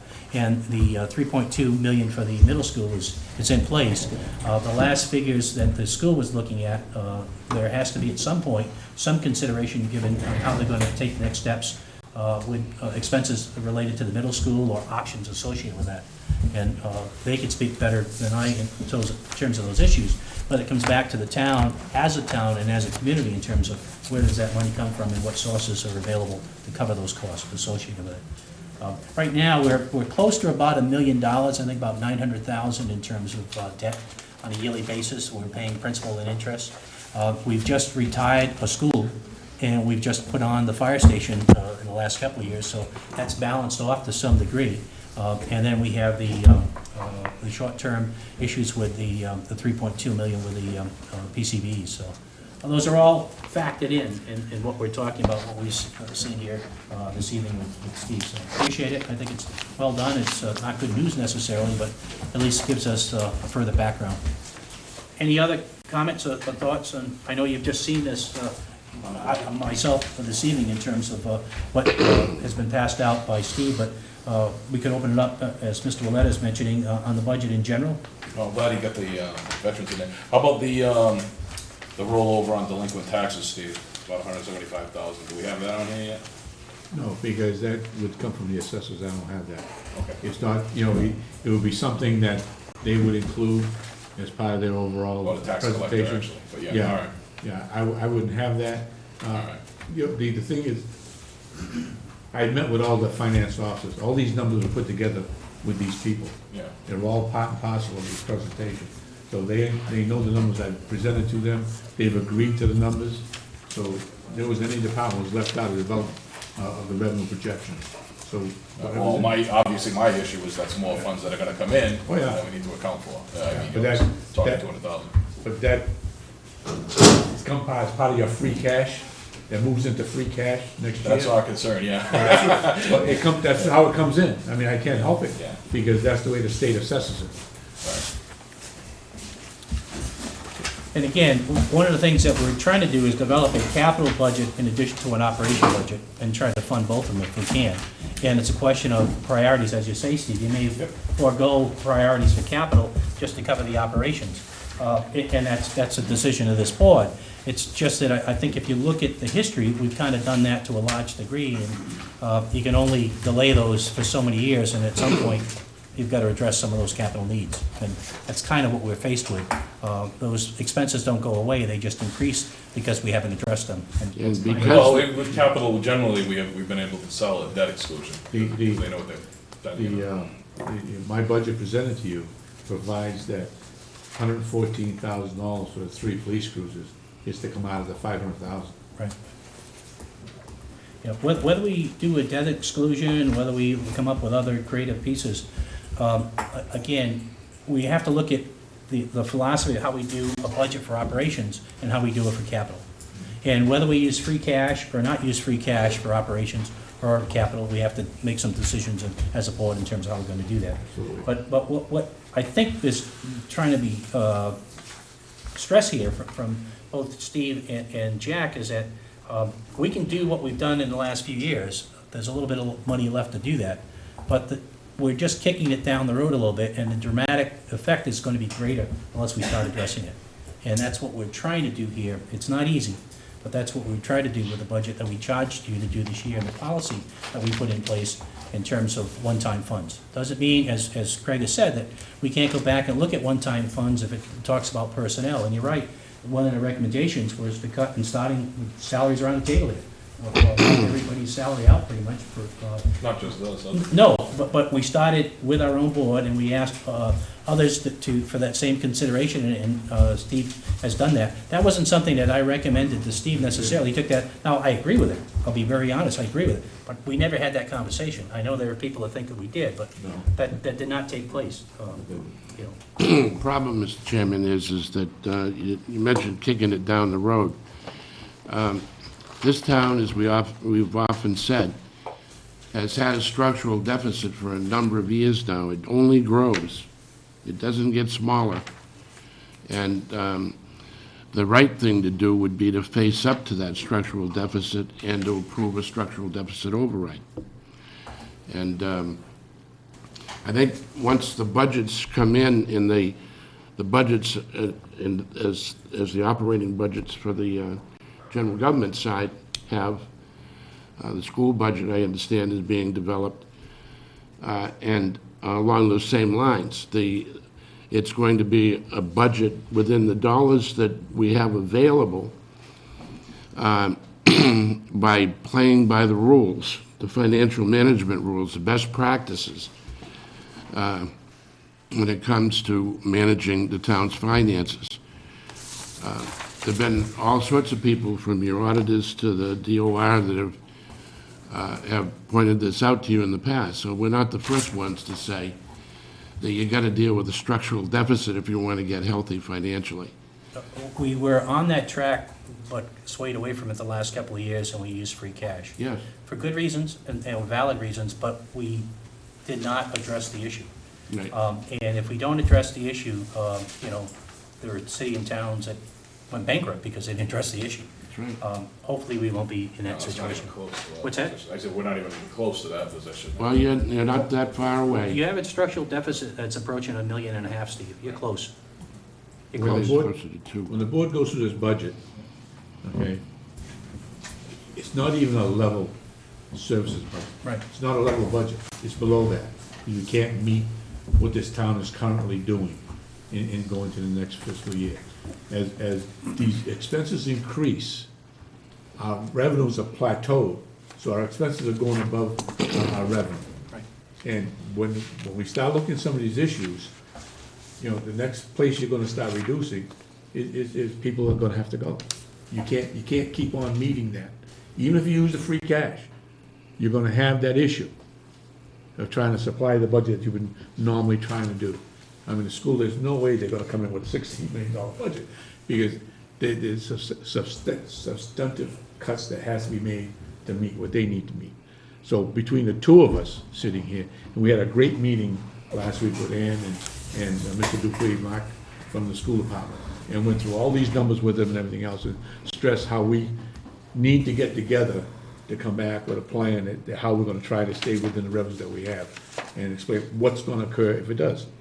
So, as you go through this issue, and the finance goes through this issue, you can use the free cash. You can use all of it. It's not gonna solve your problem. Your problem's gonna be there, because there's so many things you need to meet. Well, it not only doesn't solve the problem, but it increases the problem, magnifies the problem down the road. And what we have, when you start a budget, if you use free cash of $500,000 or $600,000, the next year, you have to do that free cash, and you've got to add a percentage on top of that, or you're out of balance before you even start. So each year, that free cash or extra funds has to grow to supplement it. And that's why using one-time monies for that purpose probably doesn't work. Now, what we can do is we can take some of those areas that are one-time funds, or periodical equipment needs, those kinds of things, and put it into a capital budget and use one-time funds for those purposes. And I would suggest if we don't do that, then we're gonna have a real problem when we try to borrow money, as we just went through. We went through a kind of a lull with the banks in terms of our ability to borrow. We kicked up our free cash, and we were able to do some things in the last couple of years with the stabilization, and now we're draining from that. We have to go back to borrow. We're not going to be enjoying those same kind of rates because of our stance, and we've heard that from auditors a couple of times now. We've heard it from DOR. Now, I noticed the next thing on the agenda, and I'd asked what the status would be for the audit letter. Stevie, you have a chance to talk to I've spoken with our auditor, Mr. Roselli. He's preparing a memorandum, an updated memorandum where we stand compared to his management letter he gave to us I think it was last June, he was here and they presented the management letter to the board and went over a number of issues that we needed to address. And I've spoken with him, he's going to speak to a couple other departments and come back with a memorandum. Okay, but I'm interested in having a current one. I'm not in, last June he talked to us about the previous year. No, but the current one. Right, that we just finished, the fiscal year we just finished. Yes. And That's what I'm talking about. FY13. He'll be here next Monday. Please ask him, our questions and our concerns, at least from my standpoint, speaking of one board member, would be on the last 12 months that he just reviewed. He finished, I mean, we closed the books in June. Yeah. It's December. I think he ought to be able to have some kind of discussion with what he's seen so far. Because at our June meeting, we were discussing FY12 findings. Right. The expectation was we'd be doing FY13. Mm-hmm. And that's what he's going to address, FY13. Right. Okay. Yeah. Okay, any other thoughts? Yeah, one thing, if I may. It didn't get mentioned specifically in the earlier discussion, and that is that Steve mentioned the $750,000 in free cash. $500,000 has, in this budget, been set aside for capital items consideration. The other $250 is going to be needed in some measure for snow and ice deficit, to deal with the snow and ice deficit. Probably around 200 of that. You only budgeted. We budgeted 70,000. We had budgeted a larger amount in snow and ice, and people started cutting it back. That's right. And finally, when it went to town meeting, it was down to 70,000. So the last 5 years, you've averaged about 250,000 for snow and ice. So depending on what the weather's going to be, it's you know, an estimate, but I think you're probably going to be close to another 200,000 you're going to need. Yeah. And so that needs to be said. Okay, next on the agenda is budget review requests. This is a time for different boards to come in, and I see the assessors are back now. They're listed. I was going to give the schools an opportunity to be heard on this as well. I don't see them listed on here, but did you want to? Not tonight. Not tonight? Okay. I'm going before the school committee on January 8th. Okay. We'd like to reserve the right to come back to you after that point in time. Appreciate that. Okay. Did you have any comments on the letter that we received this weekend on? Just it was a disappointment. We'll keep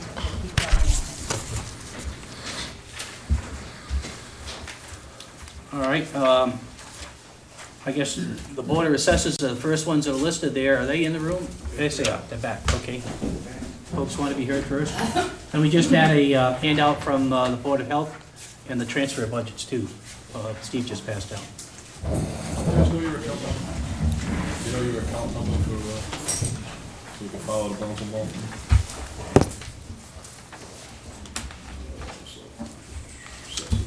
I got the straight lines here. Yeah, they're in the back there. We're looking at the budget. We all have the budget books. Do you know where the whereabouts the assessors are in here? Looked at them earlier today. Yeah, here it is. 102. Yep, it's page seven in the budgets. Well, we submitted basically a level services budget, and the big change that we had in our budget when it came back to us is that our salaries as a board have been cut from $16,500 in total to $300. So, you know, I'm gonna speak on my behalf, not for the board itself, because I have my own specific feelings on this. And, you know, I've been on the board for 9 years, Steve's been on for, and Jack, 30-something years. We put a lot of time and effort into the town and our community. And, you know, I've never looked at this job as being a volunteer position. Most of you guys know that I do a fair amount of volunteer work in town on other things. And I've never looked at this way. I took this job on, and it's a paid position for me. We are a working board where we go out and we do inspections. We do, you know, pretty much weekly inspections of all permits and, you know, new construction and those kinds of things that come in. So, you know, I'm taking time off from work as well as these guys. And, you know, I've never looked at, we have taken cuts over the years to help our department. Small cuts. This is a big one. This is a big one. And for me, it's a tough position. And I'm not whining and crying. I get paid to do it, and that's what I get paid to do. And I feel like I've done a good job since I've been on the board. But my feeling personally is that it's not worth it for me to do this job as a volunteer. Volunteer work makes me feel good. This job, not so much, okay? I'm glad that I can help the community. I feel like I have through this job, but I need to get paid for it. I take time off from work to handle this job, and that costs me on my business end. And that's how I feel about it. I understand you guys are in a tough position. I don't know where the money's gonna come from. I don't take this personally, we've talked about it, but it is personal to me because it affects my pocketbook. And again, I don't look at our position as being any different than any of the other elected positions. And I'm not saying I want to see them cut, but I'm saying the only difference is we're part-time. You know, somebody mentioned that this is a stipend. I've never looked at it that way. This is my pay. You realize they've all been cut? I do. Okay. I do.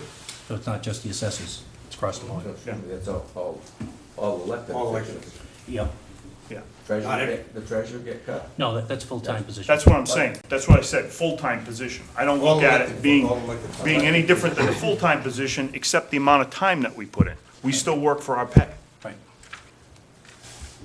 Okay? Yeah, I'm not trying to argue it about that. I just want to make sure that you realize that all the elected officials are. I kind of argue, you know, I echo Bob's interpretation of this. 20-some years on the board, this proposal, I understand you guys have tough times. You need to find every dollar you can. But when you're doing a job for 20-some years, and all of a sudden somebody comes back in and says, hey, nice job, but guess what, we're not gonna pay you next year. I take it personally as a total insult. It's not a lot of money we get paid for. I know if I put my efforts that I put into the assessing, into my own position, and banged on a few more doors, I can make a lot more than the money that the town's paying me. I've been doing it for 20-some years. We've got 60 years of experience on this board. Hundreds and hundreds of hours. Like I said, we're working board. We go out and measure every piece of property that gets built, every piece of property that gets improvements on. We go out and physically measure them. I don't think there's any member of this board that feels that you folks are not working. Right. But what I'm saying is, in your proposal, have you, if everyone resigned from these boards, are people gonna run for this job for $100? That's the reality of it. How are you gonna get the job done if as a board we say, well, you know something? I think I got slapped in the face. I've had enough. I'm done. Are you saying that you think the assessors are unique compared to other? I'm not. I'm just saying a proposal to take people's salaries to generate $65,000, which is not a, it's really not gonna solve the problems that we have. You should clarify yours only 16, because somebody might get. I'm saying I believe the combined, what I read, the combined salaries of all these positions was $65,000. What you're asking us to do for work, and like I say, all due respect to what he's trying to do for a job, we pay him for his job. Just point of clarification, we didn't vote on this. I'm just saying. And we haven't voted on this. How we do And this was not a policy recommendation of the board. It was an initiative of the staff. And I think this board still has to deliberate on whether we think we should enforce a policy that was not deliberated by this board in preparing this budget. I'm just trying to explain to taxpayers what we do, how we do it, and how much time it does take. And what would happen, what is the scenario if, if people stop resigning and people don't run for these jobs? I mean, for $100, I mean, you'd be out of your mind to do it. I think it's happened at town meeting before, they tried to take our salary and the town supports it. Right, well. I take it the same way as you, so I understand. It's, basically on the end of his salary, he'd be working under 2 hours for what we do a year's worth of work for.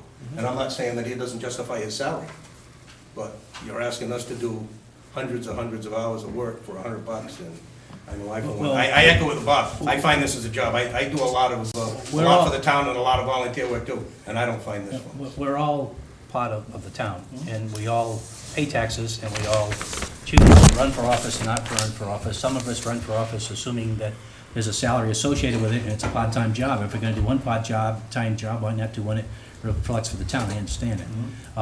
We have an expense within our office as well.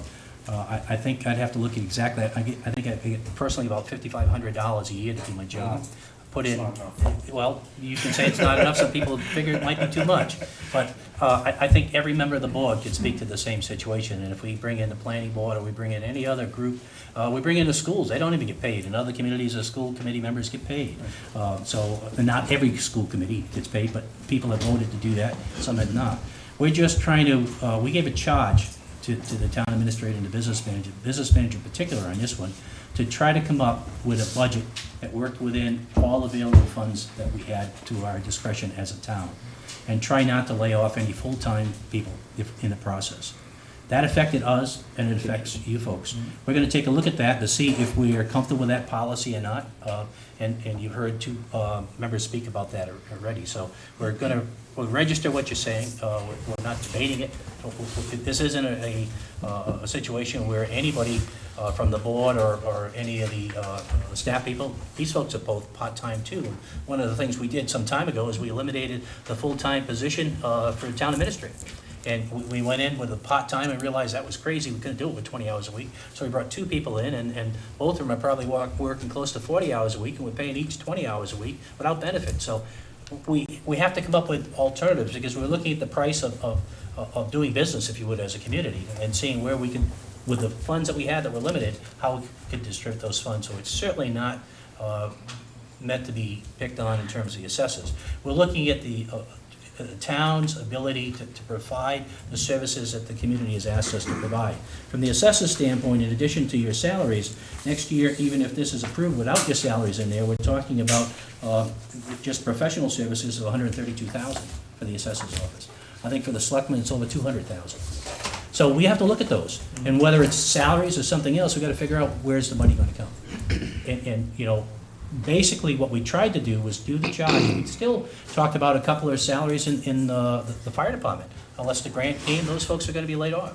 The schools, the superintendent's here, she can tell you what's happened in the last 2 or 3 years with the schools and the impact it's had on the schools. And a tremendous amount of people have been laid off. Where you're elected, where you're appointed, you know, you do a job within a community. What Steve tried to do was at least, and I noticed that, he kept at least $100 stipend in there, I assume because some of those folks probably have retirement. Was that the rationale that you're using? Health insurance. Health insurance, okay. So you were really trying to keep them on the books. So if they wanted to do that, they would have an opportunity for health insurance. That's another benefit that the average taxpayer doesn't see, you know, so we're trying to do, whether you folks have it or not, that's an individual situation. If you're entitled to it, you want to use it, so be it. But what we're trying to do from our standpoint from the budget is try to come up with something that's realistic with the funds that are available. Now, if the town decides to provide additional funds, that's a different issue, but we don't have those now. Now, we could do, as you heard earlier, we could do things by taking free cash that may be available this year to some degree. We know that same level of free cash will not be available next year because of how we got to the free cash this year. We could take stabilization, which we know it's not going to be available unless we vote it back in. It's got to come from someplace. So those are kind of the savings accounts that we've been using to try to cover these costs, as opposed to addressing it with the assessors last year and the year before and saying, look, you got to cut your budget by 10% or 5% or whatever. So that's where we're at. Now, that's the first round. We're going to talk about this as a board tonight with other departments as well. We're going to weigh in on it, and we're going to take a vote hopefully next week to try to see where we stand with our budget. Can I just say on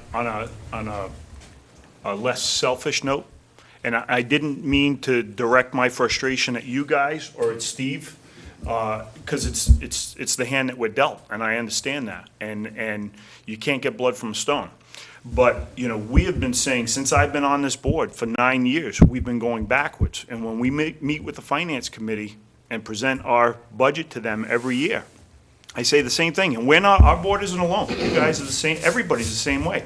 We're asked to do more with less. And that's been 9 years, coming up on 10 years that I've been here, and it's been the same way every year. And so part of my frustration isn't just for myself, it's for my office and it's for the rest of the people that work in this town.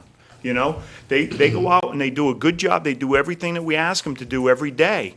And we keep piling more stuff on them. And we become less efficient as an office because you know how it is when you're behind the 8 ball all the time. It's hard to be efficient. And those are the things that, I know I'm preaching to the choir here. I'm saying this so people can hear it. But we see the nuts and bolts of this operation. Our budget is a shoestring. We can't cut without impacting the office. You know, and we need the personnel in the office to continue to bring in the revenues for the town. You know, these are decisions that the townspeople are going to have to make. Do you want to see the town as it is now, or do you want to see a different town and make these hard cuts? Because that's what's coming down the pike. I mean, we're a drop in the bucket compared to what's going to happen next year and the following year and the year after that if things don't change. Mr. Chairman, I think that Bob just made the best argument for a structural deficit override that I've heard yet.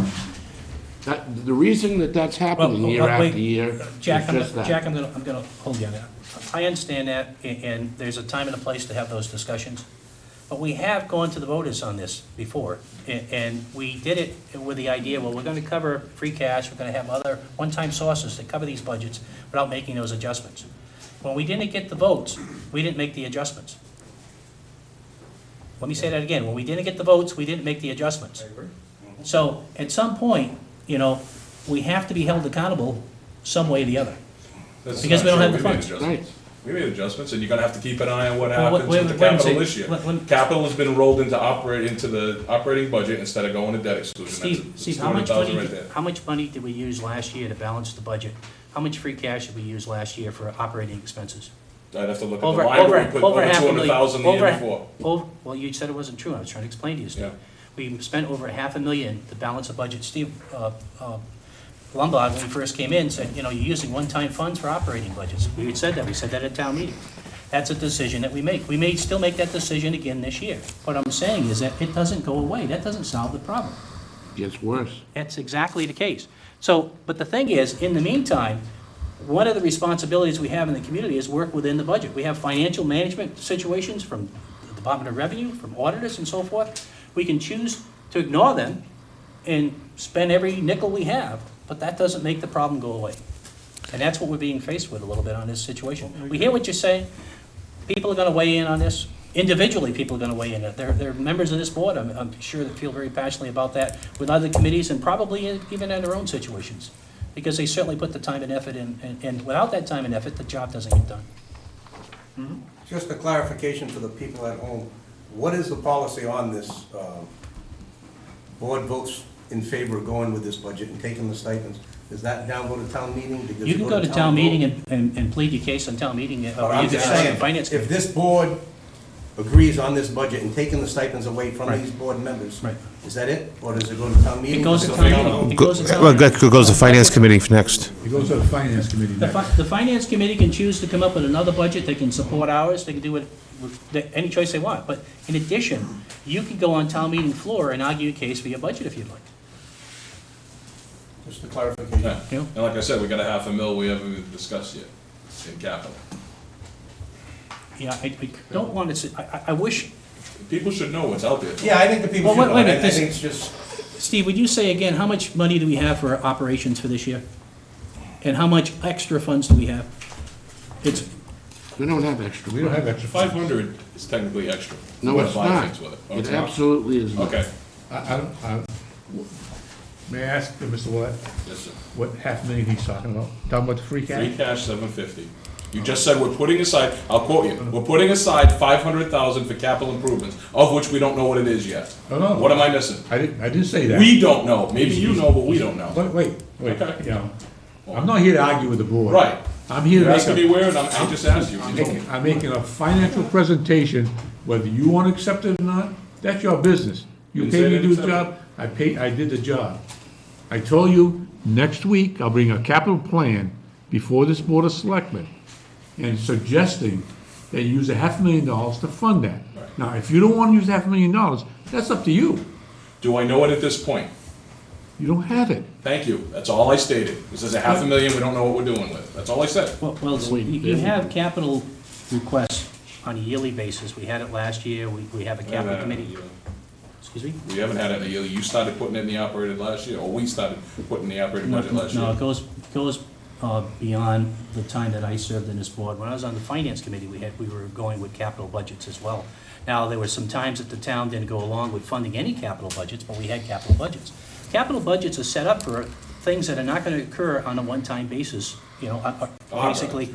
So we try to put it in equipment. We get equipment needs that way. We've bought different things. We've gone to town meeting coming out of a capital budget. Now, we can fund that in a number of ways. We can put it all in and say the capital budget goes in the operations. That doesn't make the capital, if you got to put a roof on a building, you got to put a roof on a building. Whether it's an operating budget or a capital budget, you still got to pay for the roof of the building. So it doesn't matter, except that if you keep it in the capital side for one-time expense, you're not going to inflate the operating budget, and you're going to have an opportunity to address what you have in terms of dollars. And if you don't have enough dollars, you can borrow in the capital a lot easier, either short-term or long-term. I think we should clearly identify what items in the so-called capital budget have been in previous years in the operating budget. When you talk about putting 3 cruises in the capital budget, those are items that have been traditionally funded through the operating budget. So as we look at those items next week, it'd be good to differentiate those which have been bonded or borrowed expenses in the past or out of dedicated capital budgets, or which have been part of the overall operating budget for the town. And we can take a vote next week not to take the $500,000 for any capital. It doesn't make the issues that are in the capital budget go away. They're going to have to put them back in the operating budget, or they're going to not do them. And if they're not going to do them, then you still got issues of how you're going to resolve it. We shouldn't be arguing about this as a group. I think we're all agreeing that if we can, we're going to try to come up with any source of funds that are available. We don't look at this lightly. It's more difficult this year because, as we said before, we've kind of kicked it down the road a little bit, and now it's coming up, and we've got to deal with it. That's all. Yep. You know, I don't, let's not get in a big heated discussion about, I think we're all in agreement. I mean, if it comes down to somebody's job or doing a roof, if we can, you know, patch the roof up for another year, we're going to try to hold on to that job, I would think. That as is a what you community. said, though. Well, it may, at some point, we may have to, you know, look at jobs or look at buildings. Some of the roofs that we're going to repair, maybe we could eliminate a couple of buildings in this town. You know, I talked about this for 2 years. it's either buildings, it's equipment, it's expenses, how you spend your money. Mr. And Chairman, you have other ways of spending it. you drew the picture and told everybody that the charge was to try and come up with budgets with as few layoffs as possible. It was either the stipends, gentlemen, and not just for you, but for everybody, or two bodies going out the door. Jack, clearly explain why you couldn't reduce the capital budget to 400,000 and save everybody. Reduce the capital budget to 400,000 and Correct. save We're everybody? talking about 500,000 to put aside for capital. You're saying you'd rather get rid of 2 people than reduce No, that no, capital. no, I didn't amount of say funds. that. I didn't say that. You just said 2 people are No, gonna go. no. Why wouldn't we reduce the 500,000 that we haven't even had a The presentation? 500, the capital budget Yes, is something that would be paid for from free cash. right. Not, Nobody doubts that. yes, okay, well, you use free cash for capital items.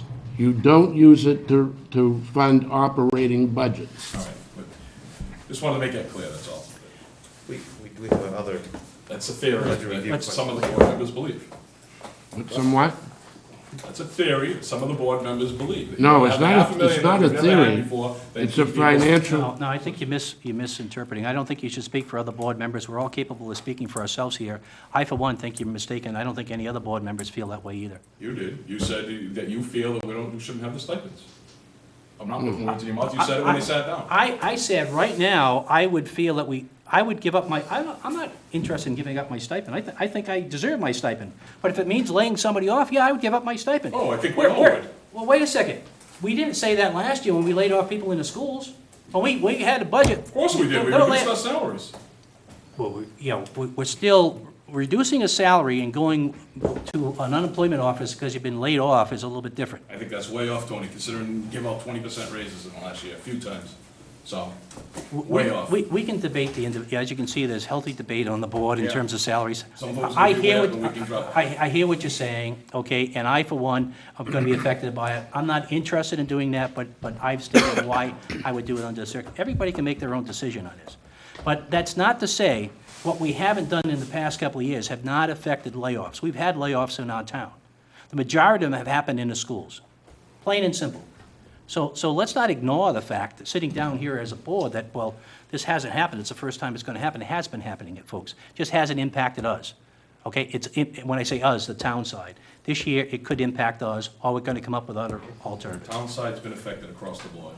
Police, fire, and even our department have laid off people. We had a part-time custodian we let go to meet the budget. We have other items for the budget review request today. Do you have any other? How much you've triggered some debate? Okay? More to follow. Next, fire department. Good job.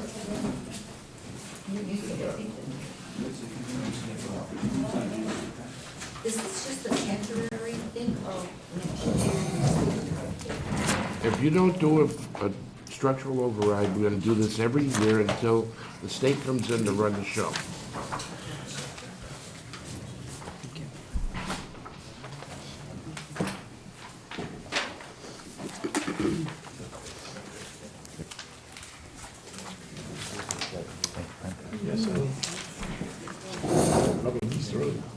Yeah. Thanks, Chief. How you doing, Chief? Good. Guys, thanks for having me this evening. Obviously, I'm here for the same reason, to make my pitch for your deliberations for the final budget. What I have in here is the original packet that was submitted to the business manager on September 11th. That consisted of a level service budget. The level service budget did include the SAFER grant ending. As you know, a little less than a year ago now, we received the SAFER grant, which funded two firefighters. There was a firefighter laid off day after Labor Day in 2012. And there was a firefighter not rehired in 2011 with retirement. Those firefighters were restored fully with the SAFER grant. They paid 100% benefits and salaries. Also, at that time, we did say that that was pending the grant, and you acknowledged the fact that if the grant wasn't funded, that we may have to address this again in terms of manpower staffing. Correct. And that's what I'm here for now, is to basically address that again. The fire department has every intention to reapply for the SAFER grant as other communities have. The reason the SAFER grant was applied for was when the collective bargaining agreement was finished, this board townwide, every department was affected, had to absorb the raises within their budget. That resulted in the layoff of the single firefighter the day after Labor Day.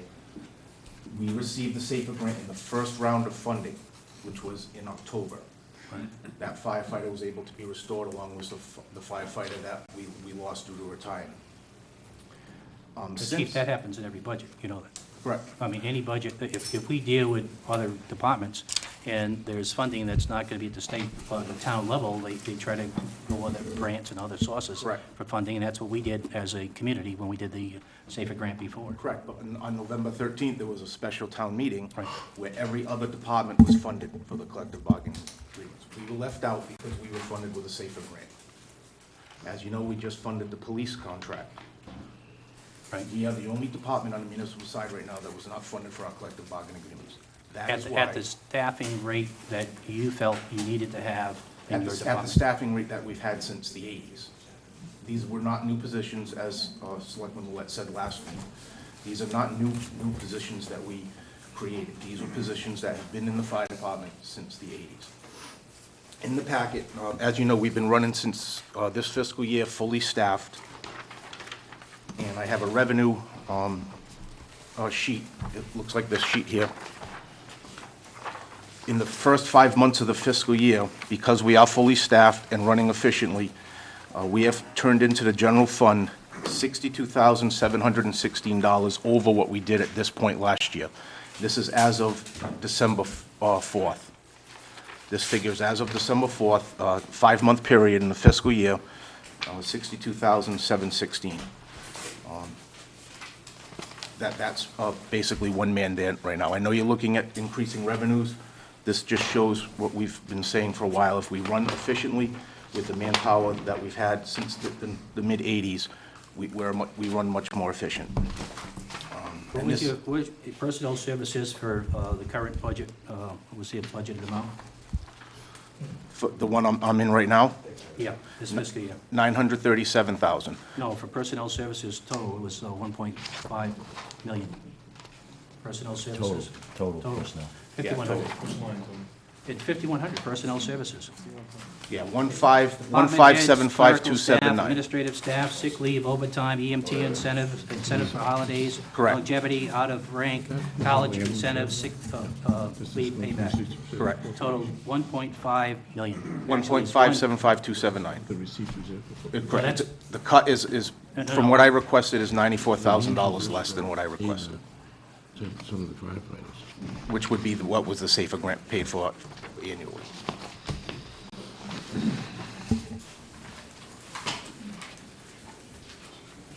So my point there was, in personnel services in the current budget, we have $1,564,630. And with the adjustments this year, we're giving you an increase, but we're asking you to go to $1,575,279. That's correct. So we're actually increasing the budget. Correct. Yep. And also with the arbitration that was awarded, that we lost because of the language typo error with the town attorney, that was a $10,000 hit that my budget also absorbed in that year. That was just a one-time hit. That was a one-time hit, correct. Correct.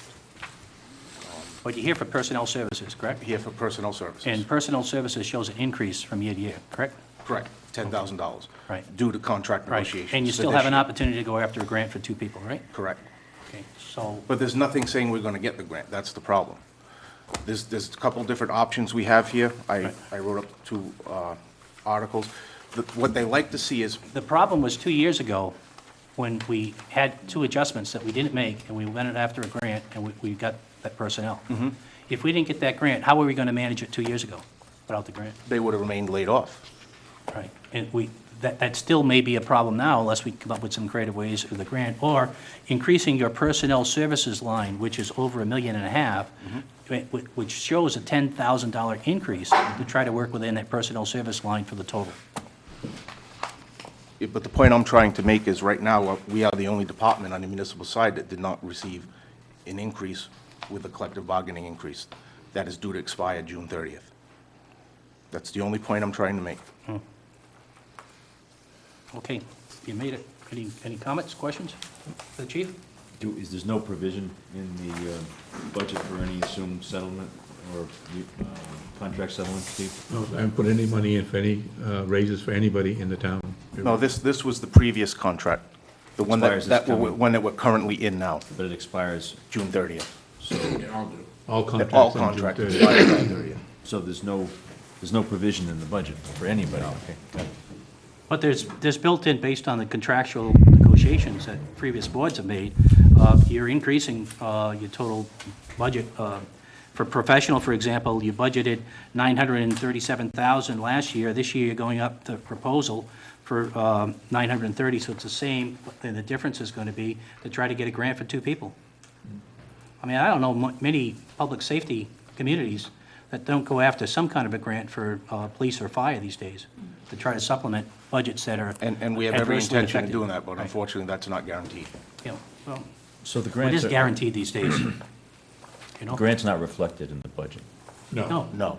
Yeah, it wasn't last year, if you notice. No, it wasn't last year either. It wasn't in there. He just paid, those two particular firefighters are paid directly out of the grant, not out of the budget funds that So we have. if you go back a couple of years, Mike, what we're saying is a grant should have been reflected in the budget because it was a grant. It was separate. We counted on the personnel associated with that, but on Aging, we do a lot with grants on the Council on Aging. The grant a particular year, you know, capital of what we're going to do with free cash. It's the same thing with the council. That doesn't reflect the whole budget. That just reflects their net budget, because they receive a lot of money to the wetlands funds and other funds that they pay directly to their employees, but it's not reflected in the budget, so. The bottom line is our fire department, just in personnel services, it's not like we're not recognizing, we actually increase personnel services from year to year. And personnel services is over 1.5 million. And the fire department total budget is proposed under Steve's recommendation of $1,788,010. Correct. And that's a level funded budget. Well, Not with the exactly. 10,000. Not exactly, because last year was 1,777, and it's 1,788 now, so it's about 10,000 more. Yep. Mr. Chair, Brian, you mentioned that on your calculations here, you have $63,000 in additional revenue this year. As of this point, and within 5 months of the fiscal year. Is that, can we point to why that's happening, and is that sustainable? And We've been busy, fully staffed. We've been able to man 3 ambulances. Before, when 2 ambulances were out, we didn't have the staff to man 3, but now we call people in. It's an on-call ambulance. But we're not losing the revenue of those transports when we call and say Tiverton, that revenue. So we're keeping 3 ambulances basically going on a daily basis. So we're able to capture that revenue. And we've also been doing transfers, which are inter-facility transfers. We take a dialysis patient and cancer patients for routine transports, non-emergency, and we're also retaining that revenue. So. Okay. Is there anything more that we could do? Have we looked at the adjacent markets? Are we charging the same amount of money, or? We are. We've looked at that. There is, under the Affordable Care Act, there is a thing called community paramedic, which is going to start becoming prevalent. And the problem is Massachusetts is a little behind the 8 ball with that, because they have to change their regulations, which allow paramedics to go and do certain things in the home and not transport. Right now, the way the law is, if someone calls us for up to their house for a stub toe and they want to go to the hospital, we transport them to the hospital. Eventually, insurance companies are going to stop that. They want community paramedics to almost do what community nurses do. So that's a program that we're working on with statewide now, and we'd be going into people's homes as preventative stuff, but we would be able to get reimbursed for that. So you see that as a net gain? That would be a net gain. Versus not being allowed to make some of those visits Correct. today. Right now, we would not get paid for that, or say a diabetic, we treat them at home, give them the glucose with the IV. We can't bill for that because we did not transport. We're only allowed to bill for a transport. And under the Affordable Care Act, that's all going to be changing soon. Again, I don't think this is a reflection on anybody feeling that the fire department's not doing a job. They're doing a splendid job, and they don't have the manpower that we'd like to see them have. I'm just, But we're as a trying to work department head, realistically. I'm making my pitch for you guys to consider. I'd ask you, as a department head, that you go back and look at the 1.5 million and see if there's some ways that, through creative staffing and other outside funding, that you could try to make that work, because it is an increase in the budget from a fiscal year. And like I said, we are going to apply for that grant again, and at the time, when the time comes out, we'll be most likely requesting a letter of support from the board like we did last time. As you had mentioned, there's nothing in here for salaries, and negotiated salaries go out on June 30th, so we're going to be dealing with all unions that deal with salaries. So at some point, we can ignore the fact that we don't have money in for salaries, but then when we negotiate contracts, where's the money going to come from to pay those salaries that we negotiated? Yep, I've already thought of that, and so it's very concerning. Bottom line is that the funds aren't available. That's why we tried to do this, but we hear what you have to say. Thank you. Board of Registrars. Thanks, Brian. Thanks, Brian. Thank you. If we can get a grip on that. Sitting so long, I've done it. Good evening, gentlemen. I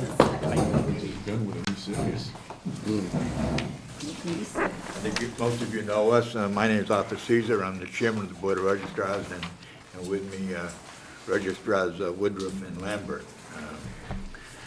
I'm very pleased that the assessors went before us, because it becomes difficult to sing for your supper. And it sounds almost mercenary to argue for our own paychecks. However, that's why I'm here.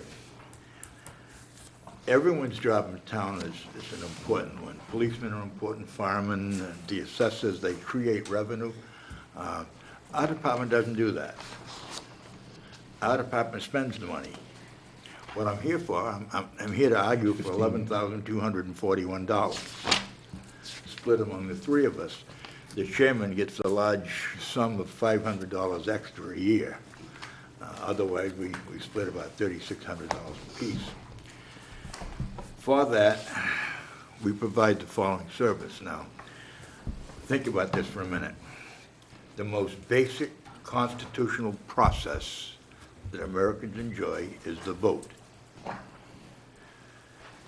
We work towards that end in everything we do, towards the guarantee of the citizen to vote. We do this in many ways. We guarantee the signatures on all of the petitions that are brought to the town for the citizen to have his voice heard in the halls on high. We start that process by guaranteeing, when that man puts his signature on that petition, we guarantee it. This board is responsible to be at the town hall every single election night. And I'm talking about the expense of driving to and from and all the assignments. Also on the election night, the members of this board go to all the different polling places. We collect the ballots and transport the ballots to the town clerk so they can be counted in a quick manner instead of waiting for all the equipment to come back. We're very successful in that. This board is also responsible to help the moderator officiate at town meetings. We guarantee that everyone is in that room is a registered voter of Westport, and if they are not, we personally escort them to an area where they can be observed so that their vote cannot be mixed. They could not possibly vote, so there's no fake vote. We guarantee that. Every other week, we assemble to sign the payroll, which is no big deal, but we have to come here to get it done. We meet once a month for a 1-hour meeting to discuss the things that we do. In addition to that, we are responsible for the tally of all the census.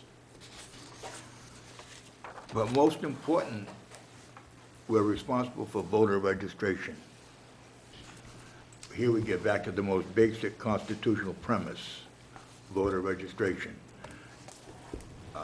In fact, on our own, we have contacted the chief of police, and on the 15th of February, I think it is, we are going to open up the police substation over at Cumberland Farms on Route 6 there, and we're going to conduct a voter registration from 9 to 12, hopefully as an outreach, getting away from the building here.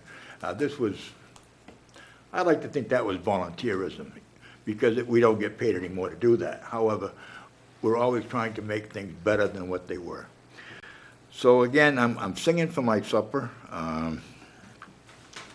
We are considered town employees, and while I don't want to get personal with Steve there, but he mentioned that he met with all the department heads. He did not meet with me. And make no bones about it, I am the department head for the Board of Registrars. The person he met with was the assistant registrar who works for this board. I learned of this $100 stipend thing. Somebody made a phone call to me and said, hey, you just got a raise, a $100 raise. What do you mean a raise? And first somebody made a joke about it to give me the business, but at no time was I contacted. But whether that's relevant or germane to the issue or not, but I just thought it ought to be said. Ladies, would you like to? Why the $100? Why not Well, just cut it all together? Because some people have health insurance, and that allows them to be an employee of the town, so they remain an employee of the town. Steve did that out of consideration for health insurance. It's another cost with health insurance as well. It's not factored in here, but Another question. Is this before taxes or after taxes? What do you get? the way they, I know when I served on the finance committee, we got $100, and we got a check for $100, so it would be, I would think they would, again, I haven't had the discussion. You got to take the taxes out yourself. And this hasn't even been voted on as a board, but if it, you know, so. 1099, I guess we'll have to file that $100. Yeah, well, you know, if it goes about, I would assume you'd probably get a check at the end of the year or for the $100. But why even bother 100? Why don't you just say we're cutting? Because it protects some people that need the health care. Oh, that's right, you just said that. Yeah. No, we could, and actually, school committee, for example, doesn't get a cent, they could, but they don't have health insurance. For years, there have been elected officials part-time in this town that received health insurance as well. That's a benefit that some people are not aware of, but, and to try to tighten things up a little bit doesn't mean they don't deserve it, you know, but Steve was trying to be, not cutting that, but at least try to leave something in, based on what my conversation this evening was, that he was trying to leave at least something in there to cover health insurance. I think the point, Mr. Chairman, the gentleman from the assessors made was that if you want reasonable, experienced, professional people to perform these jobs in town, I think that none of us are getting rich on what somebody might have called a stipend. I believe, like he says, that that's my paycheck for services rendered. We're not going to get rich on, but if you do want to attract folks to do these things, and by removing the pay for it, you remove the incentive. And this is America, you know. When the tide rises, all boats rise. And we talk about experience on the board. I mean, all three of us are over 21 years old, and a couple of us have been around the block more than once. Wilma is a former town employee who was for a time the assistant registrar. She's done just about everything else there is around town. So at this table, to my right, excluding myself, there is a wealth of knowledge about what goes on in town and the process of this department. And I'm just fortunate enough to be the chairperson at this time. And it's almost embarrassing that you have to come before us, as other people have come before us, to argue the salary. But I think we should be aware that there are elected officials that don't get paid, and some that get paid the $100. And their, argument would be embarrassing as well, because those folks are devoting a lot of time to our community. Some elected officials have got paid, some have not. Over years, for whatever reasons, that's what it is. And we have some appointed officials that get paid and some have not. Over the years, that's what it is. So what we're dealing with right now is an operating budget, given what the past history has been, and try to work it out. We haven't decided to go along or not go along with a recommendation. But what we charged the staff with was to try to come up with a way that, even though we know there was going to be some hurt there and something that we're going to be uncomfortable with, but try to see if we could do something that would not affect full-time employees that we're counting on, and the families were counting on employment with the town. And that's what we've attempted to do. May be good, may not be good, maybe we'll have to go back and look at other areas. We may be able to, take from an account that we were planning on repairing a roof. If the water only comes in the building when it's raining, so maybe that's a way of solving the roof issue. I don't know. But, I mean, I'm not trying to be crazy about this situation in terms of joking, but we have to face some of the situation. That's what Jack was trying to refer to earlier. At some point, what we're trying to do, and we know it affects a lot of elected officials and some appointed officials as well, but we're trying to do the best we can with this process. But it's not that there's fairness going on in the town right now, because there are people that could step before us this evening and say, how come we're not getting paid? For the first time, they're probably hearing some people that are getting paid. They're saying, gee, we put in a lot of time. How come we're not getting paid? And they're not. So there's a fairness issue that we need to address. Your point is well taken, Mr. Chairman. However, these folks, the assessors, ourselves, and present company, all went into this with the idea that it was a paid job. And then once you take it away, then it's kind of like, wow, like the gentleman said, what, have I done something wrong? Well, we know that's not the case. I understand what took place here, and I'm just hopeful that you'll do the right and fair thing. I want to thank you very much for hearing our case. Thank you, And our folks. budget is run by the state. Yep. That's right. Of how many elections and Yep. so forth and so on. And And we appreciate what you do, folks. Arthur, I support you. I don't have to throw another hissy fit, do I? No, sir. No, sir. No, sir. You went through an 80 fit. You're arguing the case. Don't worry about that. Gentlemen, thank you very much. thank you. Yes, sir. Okay. By the way, I didn't get a chance to go home and change clothes. I'm not purporting that I'm the chief of your police. Okay. Thank you. Planning board? I see the tax collector there. If there are other boards that want to be heard, we certainly would recognize you, but I'm just reading from who's called in. Okay. Give me your homework to prepare your case. All right. Please.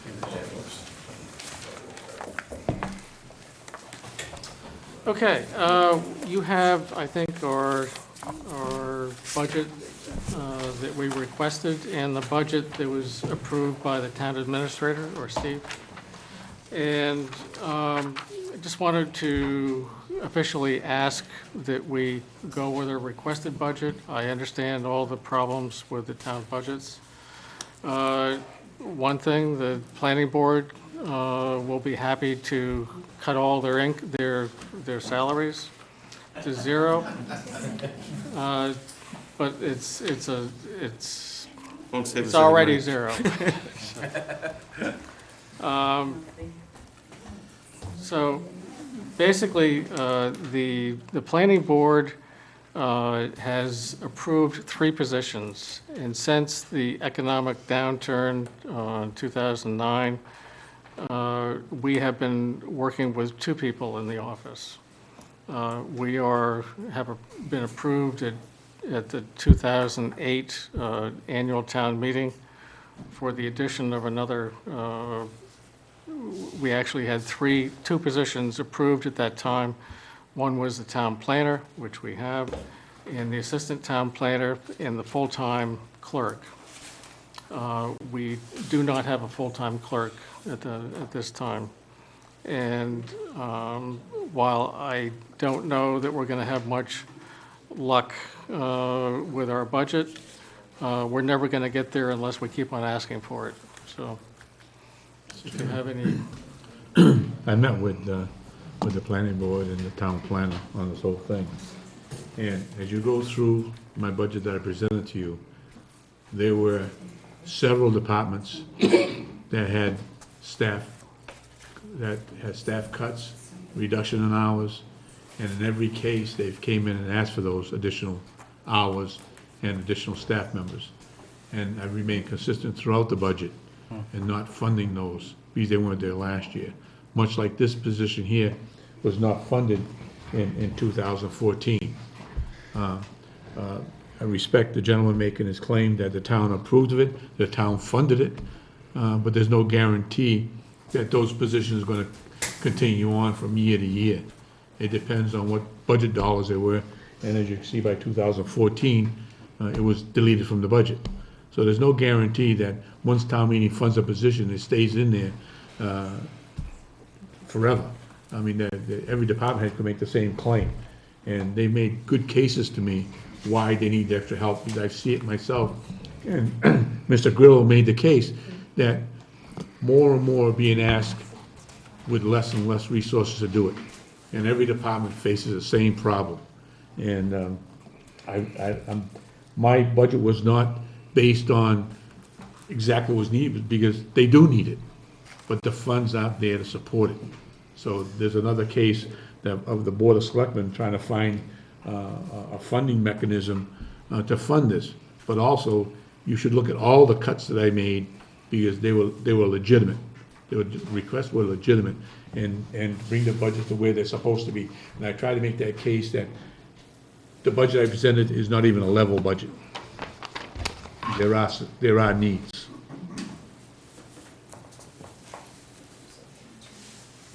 Any comments, board members? Just a clarification, Tony, maybe Jim. Although there's nothing budgeted for 2014 for the full-time clerk, we do have expenditures. Is that because she didn't transfer positions until partly into the year? Okay.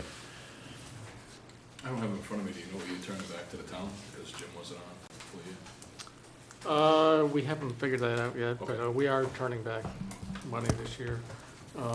And we've turned back money, tens of thousands of dollars over the past 5-6 years. That's why I asked. You've been pretty consistent. And we have, when we were asked to, mid-year, to turn back our money in 2009-10, we did that. We had a discussion with the town administrator then, and I said, look, if we give this money back to you now, next year you're going to start our budget process at this lower rate and say, you can't have the extra. And he said, oh, no, that won't happen. Well, it happens every year. So, According to the records we have in our folder here, Steve, turnbacks, FY13 balance turnbacks, planning board, personnel service turned back $110, expenses $63 for a total of $173.56. It's in our packets. Yeah, that's not. well, that's 2013. 13, Right. not the new That's 13, not Right. 2014. Right. But the total in terms of turnbacks and how we develop free cash, our free cash this year was inflated quite a bit with a one-time situation with the health. And that's But as, better than 50%. as I said 2009 and 2010. Right. We sent back Yeah, tens I'm of not thousands of debating dollars, that, so. Jim, I'm just saying, but the last 12 months, you turned back $173. So, That year, 2013, we did use $3,000 or $4,000 for expenses in the hearing room to update the equipment in there, so instead of turning it back, finance board, selectmen allowed us to move that over. yeah, before your time though, Jim, the planning board in the last 4 to 5 years, at the time when we were trying to work with close to level funded budget, we made some increases in the planning board and personnel and budgets. I could go through your individual accounts for the last 5 years, but you could do the same. And part of that had to do with your position, actually having a town planner, and then having an assistant town planner and staffing associated with that. So it's not like the town has not tried to support the planning efforts. But proportionally, we haven't done that. The tax collector's in the room, she lost personnel, and she's collecting the revenue to try to support what we're trying to do to get the revenue to pay these other things, so. And she's not alone. They're just about every department, at the same time that you were increasing, they were not. Right, but in 2009 and 10, we had 3 people on the books, not for the full year because we had a death. Yep. But we never were able to hire that businessman back. Again, I'm not, you folks are doing a great job. This isn't about saying that you can do more with less. But that's what we're asked the town to do in general, is And more or I'd less. just like to say that in the future, I'm not sure that we can continue to do even what we're doing. We're starting to get larger subdivision inquiries coming in, 20-lot subdivisions, and, it takes a lot of time to do those. So, I hear you. And that's not just the planning either. I think you're gonna see, we've been, I wouldn't say fortunate, but over the last few years, there's been a downturn in development. You're gonna start seeing that going on the uptick, and it's gonna affect the assessors, the conservation, the building, the board of health, the planning, pretty much most of the departments in town. So you're gonna see a push in the near future. It may not be in the next 6 months, but it's gonna be in the next year, 2 years, 3 years, and we're gonna have to start, like everything else, we're gonna have to start planning for that as well. Again, that was one of the reasons, so that there was a commitment by the town of Westport to town planning and funding the sources and increasing the positions. If you look at personnel services over the last 5 years, you'll see a dramatic increase, certainly over the last 10 years, in terms of how we reflected support financially for the planning board. Sure. Now, maybe not to the level that we should have. That's a different issue. I'm not saying that. But we certainly, in comparison to other budgets, it certainly can stand out. Question to the chair. Is there anything we can do in the way of, you mentioned, Jim, about larger subdivisions coming in? Are we charging enough money to cover our expenses to the applicants? we look at that every year, and we do a comparison with the SERPID communities to see what they are charging. But by statute, we can't charge more than we think it's costing us to process.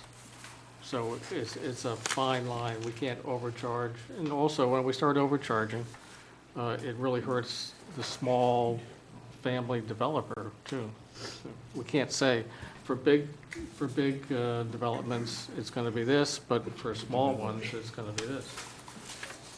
Some of these expenses are variable as well, the hiring of the engineer, so Correct. charge more money, that goes to outside. The engineering fees are really based on the complexity of the development and the stormwater and the road work. For a simple, short road, it's a lot cheaper to do than it is for a long, complicated road with wetlands crossings and things of that nature, so. Jim? I don't know if this is happening, but I have to ask the planning board. Did we accept that chapter and section that allows you to assess a fee to when he's presented a subdivision to your planning board for a peer review by an engineer to review all the calculations, stormwater calculation, everything else? Do we do that? Yeah. Yeah, we do that Okay, now. just Yeah. asking. Yeah, we've been doing that for a few years now, I think. Yeah. Actually. Yeah, yeah. That's Tibbetts. We Well, use typically, Tibbetts. We yeah, have two they have now. engineering companies Right, that that's are right. approved. Yeah. One is Norfolk Graham, and the other one is Tibbetts. We haven't used Norfolk Graham yet, because we're going to use those for complicated lid or low-impact development projects, but we haven't had one since we took them on as an approved source. I think there's one thing that we could look into, and it would be specifically allowed under the new planning legislation or subdivision legislation that the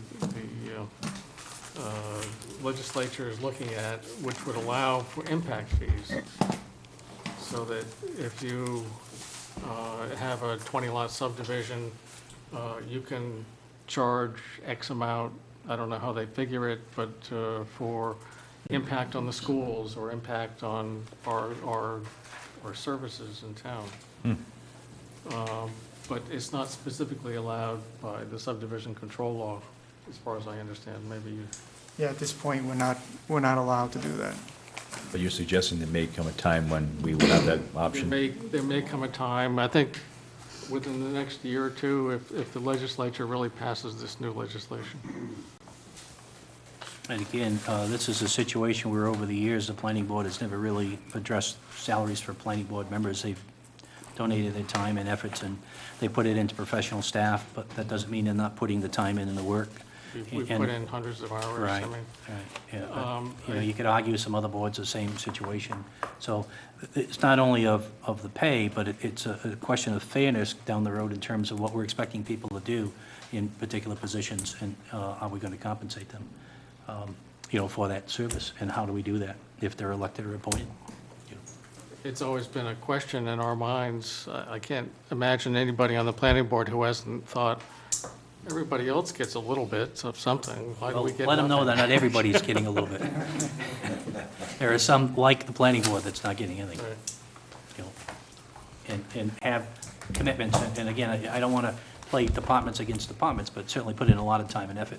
I mentioned earlier the schools, I just use that as an example, school committees and planning boards are the same situation, and it's not to say that you folks are not doing the job and not called upon to do extra work, and Steve and I are in economic development, and we know there are businesses coming in, and you people have responded to them and tried to work with them and help them out, and that's all good, because that adds to our tax base if we're able to accomplish those things. So we need you to be cooperative, and you need a manpower to do that, we understand that.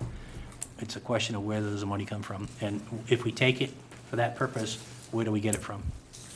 And as I said, I'm not sure that we're going to get very far with this request, but we have to keep asking. Yeah, I hear you. Thank you. Thank you.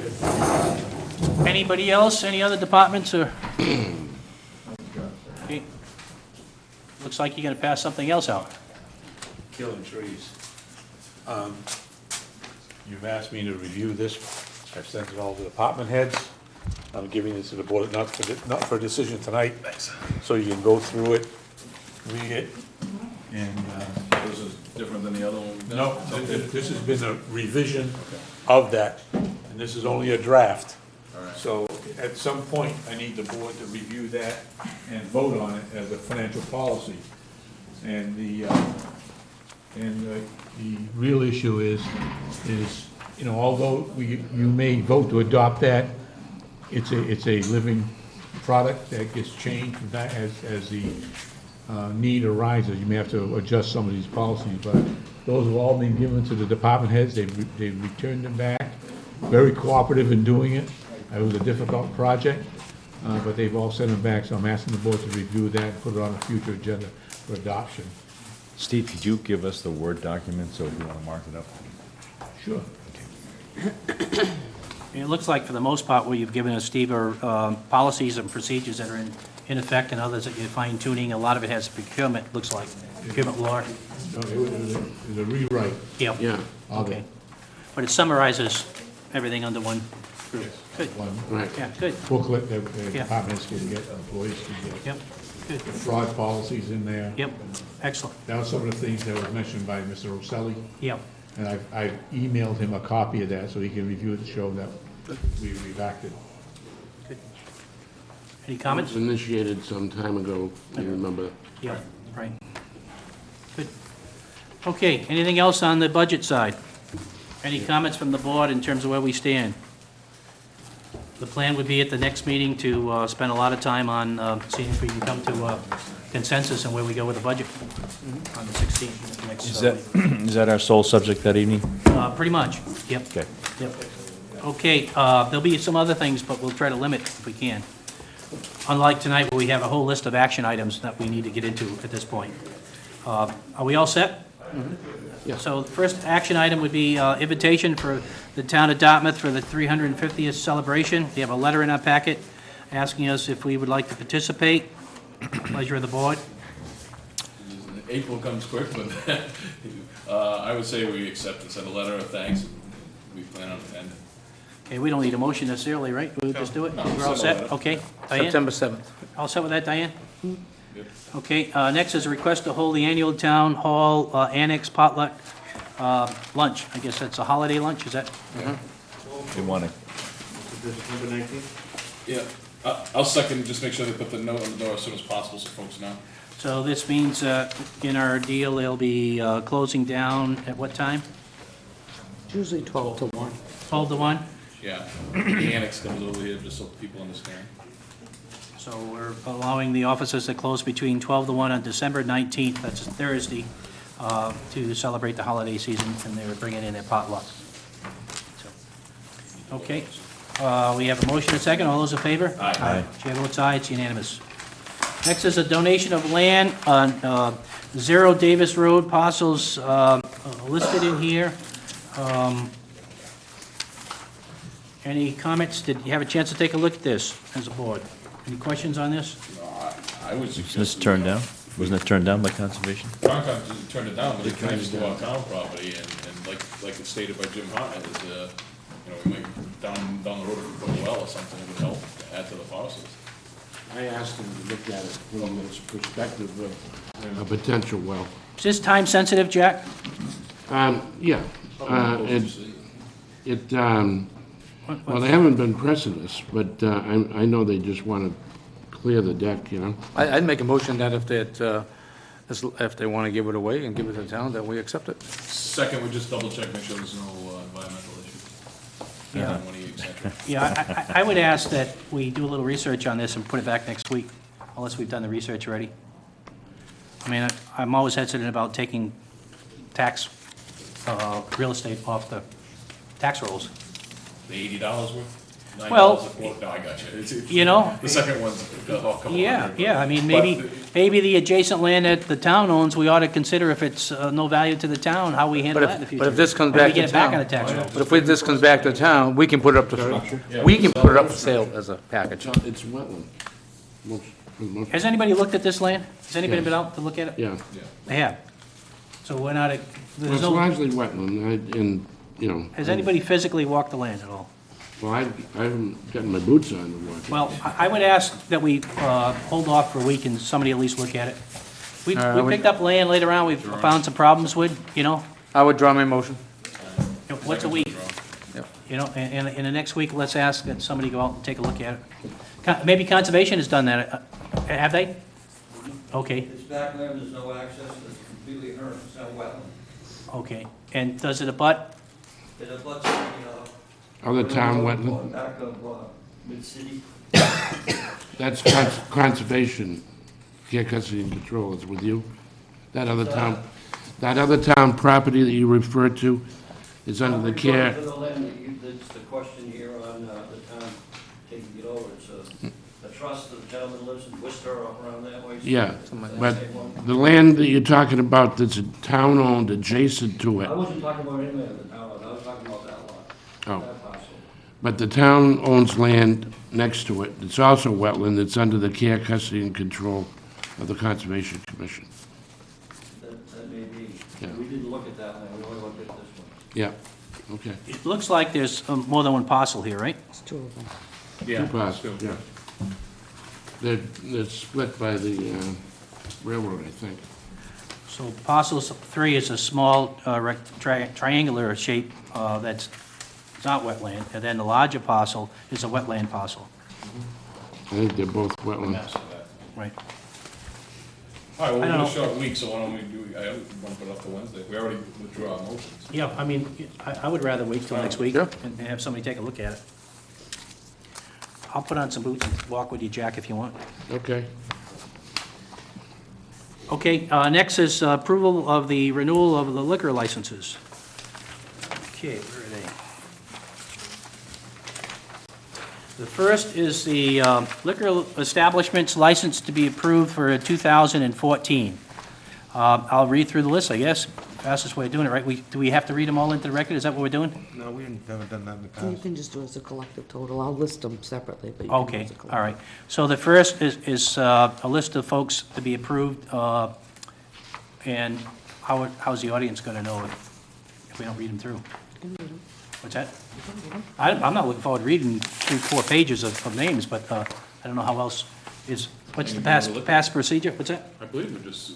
Just approve? voted for it. Okay, It's a then, liquor license they then have. I'd entertain a motion to approve the established licenses for this year as outlined and passed out to them. No reported issues? And we have, and I'll make a motion and No. due to the fact that we received a letter from the chief of police and saying that he has no outstanding issues or violations. Second.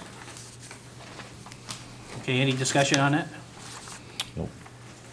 Hearing none, all those in favor? Aye. Chair votes aye, it's approved.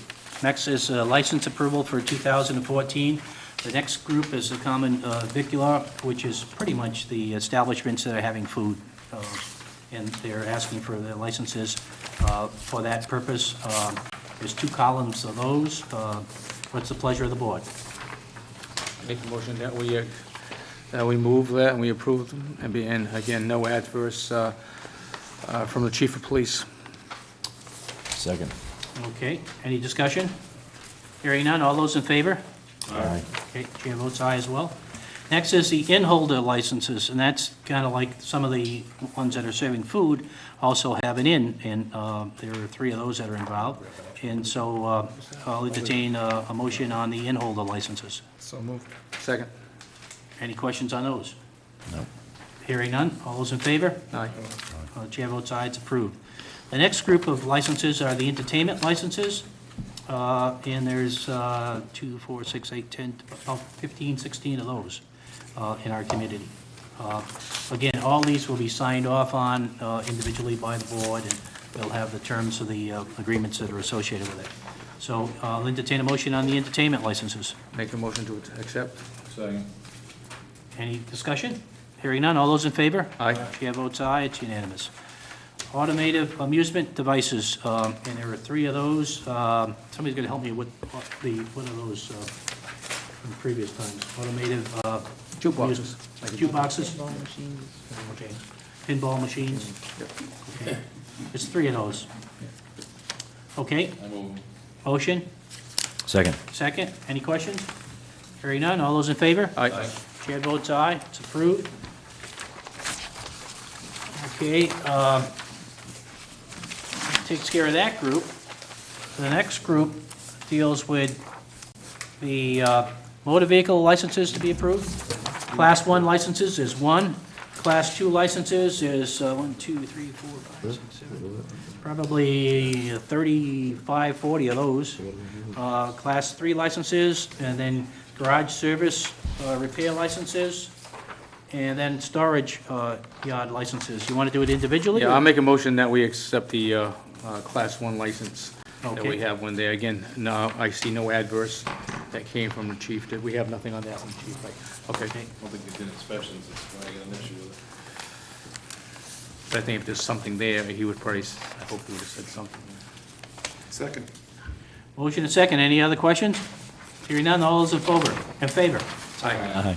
Chair votes aye, it's unanimous. Class 2 licenses? Any Motion. question on any of those? Make a motion to accept, being no adverse effect from the chief. Second. I'm gonna abstain from voting on this. I don't know if everybody saw the email, but I think we really need to do a quick inspection on these before we sign off on them. Some have turned into junk lots. Most of them are really good. Some have turned into junk lots. So I asked Diane not to stamp my name on it, I'll sign it personally. Have we gone through these? There's no outstanding issues on any of them, are there? No, if there is an issue, it's usually brought to us, Right. and it goes to the police Right. department. We haven't had I don't know of any issues on any of them complaints presently, have are been there? received, no. Okay. Jack, are you aware of any issues on any of these? There haven't been any called to my attention. Yeah, I mean, I'm getting a lot of calls lately, but they haven't been on this kind of an issue, so, my only comment is, I mean, I would agree with Steve, there should be a periodical, drive-through, but I think it's probably a priority with, police and so forth, and other issues that are taking place right now, but, If there are a few that you, as board members, know have been, turning into junkyards or not being kept. Well, I They think should. it's unfair because some of them have trees growing through cars. So Yeah. they a quick pass by, make sure the Yeah. layout's done, make sure they're not doing auto body, and some of the places washing cars over drains should be done once a year. And Yeah. it's not being done. But even if we voted on now, or next week. Well, it's too late now, to be Right, honest with you. That's right. why I'm just gonna abstain from it. If somebody comes within, say, next week or this week, the chief comes in and says, oh, we should, XYZ Motors should do it, we can hold it. We can hold the license. But the point is, the police wouldn't be going on these properties to layouts without us giving them the directives, so. I think it should be the code enforcement should be checking them out briefly. I'm not saying, go through it with a microscope, just take a look, see if they're adhering to their license. Well, can we take that up separately at the next We meeting? can, I've Steve? asked it for a couple of years, so. Not enough manpower, et cetera, et cetera. Well, the problem- That's what the police say, or that's what? Well, I'm a- Please check the books, Ralph, code enforcement will check the layouts. One of the issues coming to last minute, these guys, if we could have probably did this in September, October, if we would do it now, No, I agree. they can open up come January 1st. Yeah, I want to make it clear, most of these are. Right, a decent place. That's their living. They just- But can you make a Jack, is there specific? some reason why the building inspector couldn't take 5 a week and go through this list? I'll talk to On him. his way in to work in the morning, or as he leaves at night, you know, do 2 Yeah. or 3 one way, 2 or 3 the other, and before you know it, you get the whole list all done. I'll talk to him and. And even if we He's not approve, going to be able to do that in time for us No. to approve all this stuff. No. it would be for- We have a motion for approval, but I still think that regardless of Got it. approving, we don't have any outstanding issues. But if we haven't looked at this recently, we probably should go by and have somebody check. They could bring it to our attention. As opposed to having a police department, I think maybe we could use a building inspector. We now have an assistant, you know, so we've got 2 levels there. You know, I don't think there's gonna be a whole lot of building in the next couple of months with the weather situation, so maybe that's a time that at least 5 or so a week or a day or whatever, we wrap this up pretty fast. and if in fact there's one that has an issue, bring it to our attention, Yep. and we can call it back, you're in violation of your Yep. thing. Steve, will you convey your specific concerns to Ralph so he knows what we'll... Yep. There's 51 of them. Yep, Uh, 51. So it'll take a little while, but I'll sign them tomorrow. Well, you know, it takes a while, but, you know, We'll do Be a it. fill-up. an inning at a time, you know, and so Yeah, if okay, he does gotcha. a couple a day, before you know it, you got it done. Okay, thanks. Okay, did anybody second that? If we haven't, I'll second it. Second. Motion and a second. Any other questions? Hearing none. All those in favor? Aye. Chair votes aye. It's I'm 4-1 with abstaining. 1 abstention. 4-0 with 1 abstention. Okay, Class 3 licenses. There are 5 of those. Make a motion that we pass the Class 3 licenses. Second, I know all of those to be active, and don't have the same concerns. Okay, any questions? Hearing none. All those in favor? Aye. All right, next is garage and service station repair licenses. Again, I'd make a motion that we approve, being there's no adverse from the police department or anybody else. Second. 28, there's about 48 of those. Not a real fast count. That's garage and service station repair licenses, 48 of them in town presently. Okay, motion and a second. Any questions? Hearing none. All those in favor? Aye. Chair votes aye. It's unanimous. We got through that a lot faster than I was We expecting. got one more. Storage yard licenses. There's 2. We have 2 storage yard licenses. Make a motion that we accept. Second. Motion and a second. Any questions? Hearing none. All those in favor? Aye. Chair votes aye. It's unanimous.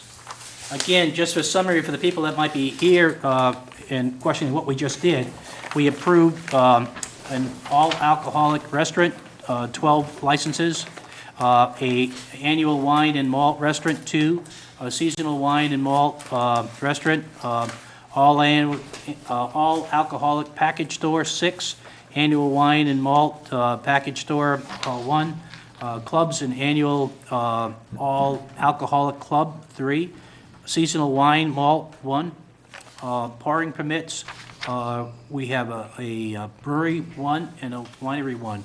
And the revenue generated from that section was $26,100, and that's approved annually. This is the one for the, our report for last year. But that gives you, in addition to what we just did, there's licenses associated with what we did for those classes. Diane, do you know what the charge would be on those? For each of the motor vehicles? Your motor vehicles are 200 apiece. How much apiece? 200. So Jack, what's the math on that? I'm just kidding. Thanks, So Jim. there is a little bit of revenue that we're trying to generate as much as we can on this, but be fair to the businesses in the process if we can.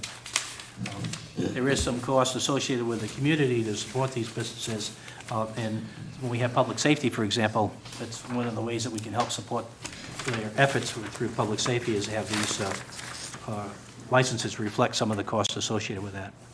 Okay, next, I guess we're going to go to Jack on the approval of the contract for environmental partners on engineering services for the Mr. water Chairman? treatment plant. Did I miss one? Yeah. What do we You've got to approve my annual liquor license report and the seasonal population. Oh, we didn't take a vote on that. Where's the seasonal population estimate? Right there. This one right here.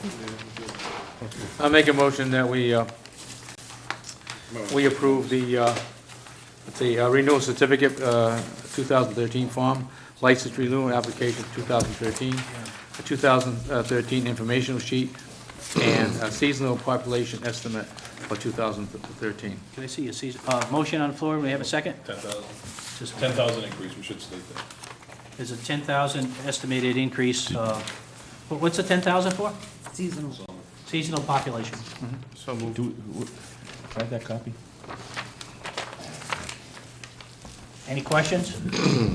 Everybody understand what we just doing here? What is the what's the significance of this estimate as far as? It allows us to have seasonal licenses. Additional licenses because of the increased population in the summertime.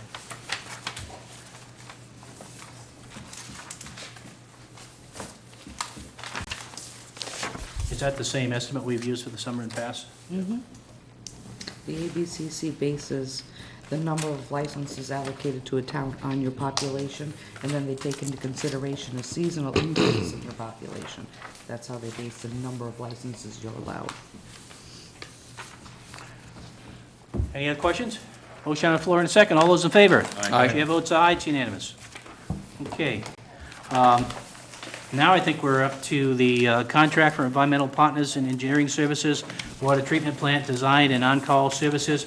We received this at the last meeting. I'm not sure if you were here at the last meeting, Michael, but was in our package last time. And we went through the details of it, but this will be the second time going through it. And Jack, do you want to speak to this at all? Yeah, in my report, I reported that this contract would be in your packet. It's a contract for water treatment plant design with environmental partners. They've already signed it, as you can see. Ask you to review it and be prepared to discuss and vote and to sign it tonight. As you know, we're preparing a presentation to DEP in support of our request to delay the start of the design and then construction of this facility. As part of that preparation, I've worked with Ryan Trahan of Environmental Partners and Linda Correa, our system operator, to identify where we could locate bleeders in the system and other steps we can take to improve the flow of water to reduce the production of trihalomethanes in the system.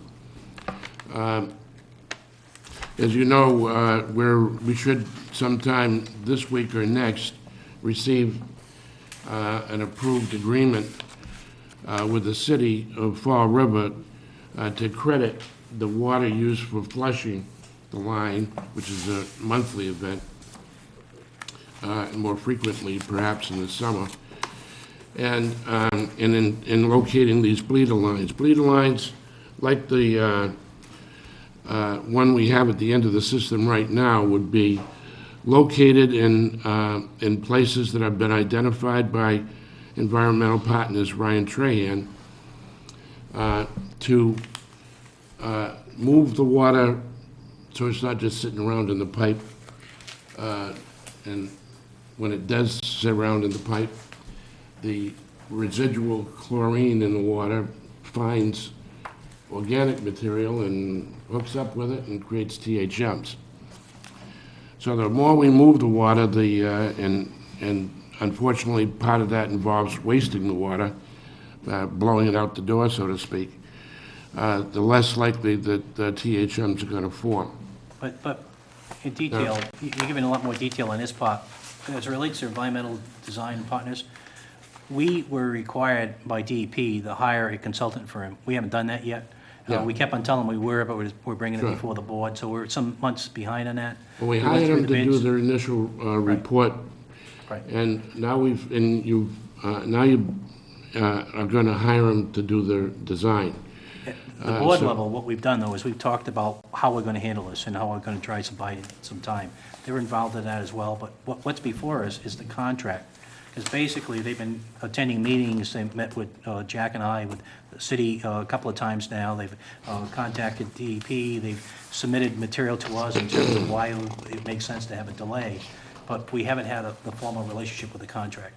So we move need to do approve the this. contract with the understanding that they will not begin work on the design until after we give them the go-ahead to proceed. Second. Any questions on that? At some point, even with a delay, we may be forced to do some kind of design, but as Craig says, they're not authorized to do that unless they come back and talk to Right. us and we talk about what we're gonna do. They've told me that while they're doing this additional work, helping us to devise a system that we hope will be adequate to get DEP to give us some time to see if these steps, together with some changes that Fall River has made, result in solving the THM problem. If they don't, at least it'll buy us some time to see if we can't get them to agree that we shouldn't have to build this facility until they know what they're gonna require the city to do. Because you remember the nightmare scenario. We build this plant for $800,000, and then DEP orders the city to change its disinfection agent to ozone or something, and no THMs are being formed in the system anymore. All right? Have a motion and a second. Any other questions? Hearing none, all those in favor? Aye. Chair votes aye, it's unanimous. I'd just like to add, I think they've done a tremendous job with the city, and the city has been extremely cooperative with us Yeah, on this whole deal. absolutely. They, beyond what I would expect the city to take a Yeah. position on this, so. Mhm. I think the fact that we, in good faith, paid the bill that was outstanding with the city, Mm. we bought some good graces there, and I think they're trying to work with us as much Yeah. as they can, including this bleeding, which might be done at no charge to the Yeah, town of Westport. exactly. The flushing is only gonna be 10% of what, which was a pretty good deal on top of the, Yeah. when we were paying 100% before, but the bleeding may be in addition. And the bleeding at the South Watuppa Pond, we go right into the Watuppa Pond, that's something that the city volunteered to do for us in terms of putting it back in, so there has been some recognition and work with us on this whole deal.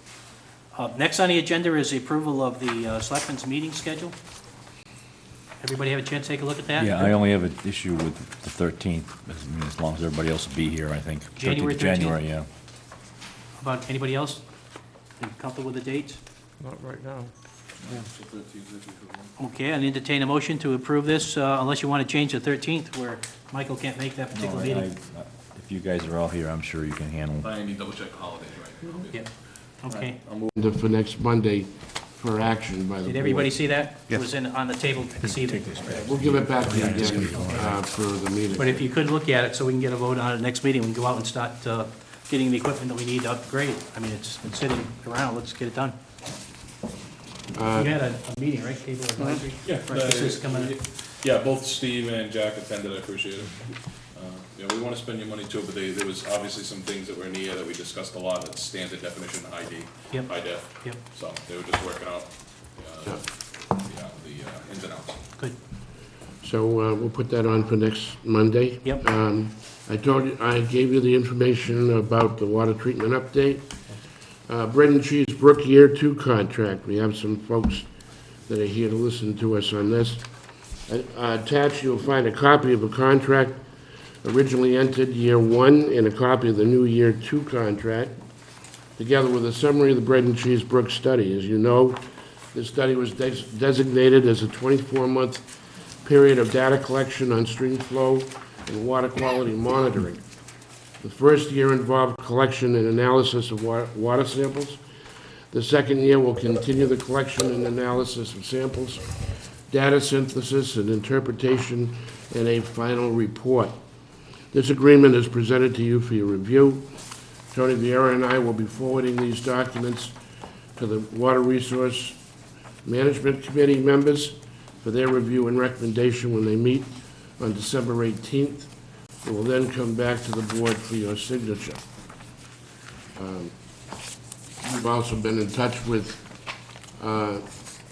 the folks that are running this study, and we're trying to set up a meeting. Tony, most recent news is that I did get a call from Ed Eichner today, and I'm trying to see if we can get Brian, he and Brian at sometime on Wednesday or Friday to sit with us, and the two folks you have here in the audience, Tim Gillespie and Betsy White. Yeah, and anybody else that want, basically, it's the ag stuff that we've been asking them to consider and put into their The ag data MEP report. needs to be amended. Right. We're talking about a scenario. I think Brian needs to be reminded of some of his commitments. And I saw an email from Tim to, I think it was Ed, suggesting that, you know, they asked for some kind of commitment from the university to cover that. And we had a meeting in this room a year and a half ago with Brian and people that spoke at that time about including that information. So there has been a little mix-up in whether they received it, and the Ag Commission has felt pretty strongly that they have. So, you know, I think if we get that meeting, we can clarify it. But that's a little separate from this bread and cheese Yes, for the it second is. year. We need the- You know, I think we've got the data here. We have a summary of what was done in the first year. And, you know, I think that there's still, on the one that you passed out, Jack, there's still some lines through stuff. It's not the clear one, but hopefully you'll have that when we go to the Water Resource Committee, so they can actually see the document, then they can vote on the document that are recommended to come before us for signatures. Oh, okay. The line sections are there for our, just so we know what's changed, right? That's on the proposal, right? Is that right, Jack? Well, I mean, that's up to Jack to speak to. I assume that's what he was doing. That's why, the lined out sections are the extent of the changes, right? I think I've got a revision of that already. Yeah. And No, I prefer the lined out. It tells you what was changed. Is that the Yeah, I got extent? it, well, of I the think I change? got a corrected copy, I'll get that to you. Right. I mean, No, it was just clarification of what has actually been going on. basically, it's a two-year study, and we're doing the second year of a two-year study, and we've documented what happened in the first year in detail now, so we know exactly what was done, then try to carry through to the second year and what we expect to be done in the second year. Okay. And, One comment? Sure. But why don't you get a mic if you can't? Yeah. Cramping up, I've been sitting in those chairs for a while. I think, Mr. Chairman, you already mentioned the fact that this agricultural information that we're trying to get right is really separate from the bread and cheese book, and I would hope that any unsettlingness that resides in that agricultural stuff right now will not serve to delay the bread and cheese book project. We're really ready to go forward with the next phase of this thing, and would love to just have that happen. I think there's going to be more work that's going to need to happen to really get the ag numbers right. So if we can meet with those guys this week, I think that'd be good to move that in the right direction. yeah. Gives us a little leverage, if nothing else, Tim, to try to push the issue. And I saw an email where you were doing the same, so Yeah. we're just trying to do that as a town, because it's long overdue.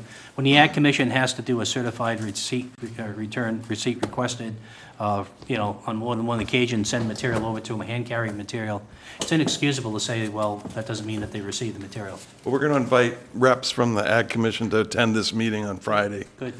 And, Just want to move it along. yeah, you I know. mean, these guys at SMAS have a lot of work to do. It's understandable that a lot of this stuff sort of goes by the board sometimes, but one of our main concerns is with the agricultural stuff is we're trying to resist spending extra money on a scenario at this point. We think we could probably address it more simply, just to sort of adjust what they have made conclusions on in the MEP report, rather than running a whole scenario. If they're going to run a scenario on this stuff, it might want to wait until the data collection is completed. But if you go back and look at the tape, when Brian was here some years ago and first presented the data, there was some discussion at that night that suggested that we had to address some of the agricultural assumptions that were made. In some cases, cows had left the area 50 years before. Now, there's certainly going to be some runoff with a farm, but after 50 years, you would assume that runoff wouldn't still be there. We did provide them with a lot of information, and I just am not sure how much they actually paid attention to that we gave them. That's the point. So we're just trying to use some leverage on this. I think we're on the same page. I've seen some of the communication. The other piece is that from the university standpoint, the point of contact is the Water Resource Committee, and we've had none. We've tried to initiate contact. We haven't got any responses. Even now, I mean, we hear things, people are out of the country, and that's unacceptable. I mean, if you're working with a town, you know, and you've tried the same. I've seen some of the work, but officially, you know, and we appreciate what you've done, and Betsy and others from the former committee, but officially, you know, the town is trying to address that with the grants office and with the people that are responsible for the grant. So, you know, that's part of it. I think we're moving along, though. I really Yeah, think I that hope we'll so. we'll get this behind us pretty I quick. know you guys don't want a scenario, but are we gonna look at the one that's, the ag farm that's had the violation that's going into the bread and cheese brook, and they're not there? All right, if not, catch up with me later. I mean, there's been one that's been going into bread and cheese brook, farm, so. Well, I think the intent of this thing is to get sort of a general picture and shift the emphasis on what is really making the major contribution. If it turns out that there's one farm that's making a significant contribution and others that are not, I mean, just trying to get the ratios right, where it's coming The from. fact of the matter, there was assumptions made for farms that had not existed for a long period of time, and that would have your data really be faulty if you went with those assumptions. We know how much nitrogen's coming into the river at that point, it's just where it's coming from is what we're trying to narrow it down and get right. And one of the other areas that I think from the Water Resource Committee standpoint, if you went to Old County Road, or you went to Route 6, you went to 177, and you saw where the water was coming from the stormwater, you see it going in the Bread and Cheese Brook, or in Old County Road, right down into the head river. So there's different agencies that have tried to address that in the past, but we have some stormwater issues as well. So to make this worthwhile, we're doing a study so we can correct the problem. We want to make sure that we're not making assumptions that are not correct. That's what that was about when we had the meeting. When they had the meeting, they came before us, the whole idea was to check out the assumptions that they were making. If they weren't, to get some feedback. They got the feedback, but they never used it. So we're sending this to Water Resources, and then it comes back to us. Yeah. Tony and I are bringing it to them on the 16th, all right? Back to us on the 30th. Yeah, hopefully we'll get this done this year, by the close of the month here. Yeah. That's the hope. And the Community Septic Management Program, back on August 30th and again on September 16th, I sent the board the attached memorandums notifying you that the state had changed the rules on how the septic system replacement program would work going forward. George Foster, the treasurer, Jim Walsh, the health agent, Terry Provencio, the town accountant, and Nelia Williams, who has been doing the administrative work on the program, met and discussed what we should recommend to you and agreed that we would recommend that the town not participate in the second round of funding, the second $250,000. They did wrap up 13 systems with the first phase, $250,000. And we recommended that you not continue because the program had changed drastically and was not the program we had described and recommended to town meeting when town meeting unanimously approved the program. I attached the vote. The Board of Selectmen have yet to act on this matter. The Board of Health voted in September not to participate in the program. I attached that vote from the Board of Health minutes. Nelia Williams, who has been keeping the records on the project, prepared the attached final report on the funding. We received and submitted it to the town accountant for signature. And that's when I spotted it and said that needs to go before the board. It doesn't have a place for you to sign it, but if you've not taken any action to terminate the program, we thought that it should come to your attention. So I asked Terry not to sign it and put it in this report. Since the Water Resource Management Committee is charged with reviewing and recommending action to the selectmen, Tony and I will also be bringing this item to them on the 18th before putting it back on the board's agenda. It was recommended to the board that we continue with the program, even though the treasurer's office and others had suggested that they wanted to close it at that time, because we thought we ought to look at other options. And the Water Resource Committee had another group come in, Old Colony. Jack's going to talk to the lady who runs Old Colony, which there are a number of, Brockton, Middleborough, I'm not sure about Middleborough. I think Middleborough was included, though. But there are some that have contracted in the Old Colony District and outside of the Old Colony District. So instead of the Board of Health doing it, there's a private agency that's doing it. Basically, the recommendation, and it's a solid one by the treasurer and the Board of Health, saying it's a lot of work, and there are other sources for these folks to get the funding. and the town can't be the banker. The only problem is that if we can encourage people to correct their Title V septic system issues, we all benefit from that. And some of the folks that the assumption that the town was making that they could go to get a home equity loan or other sources to get the funding. Some of the folks that need that don't qualify for those things, or if they do, the financial impact is greater than what they could for an additional 1 or 2% from the town. So the Water Resource Committee has always been pretty strong. Let's keep it going as much as we can. Let's look at other ways of doing that, even if we have to privatize how we get it done. As long as we don't lose money, it makes sense for the town to do Now, that. that's the Old Colony Regional Planning District. District, right. Remind me, Tony, of the drastic changes that occurred to the program.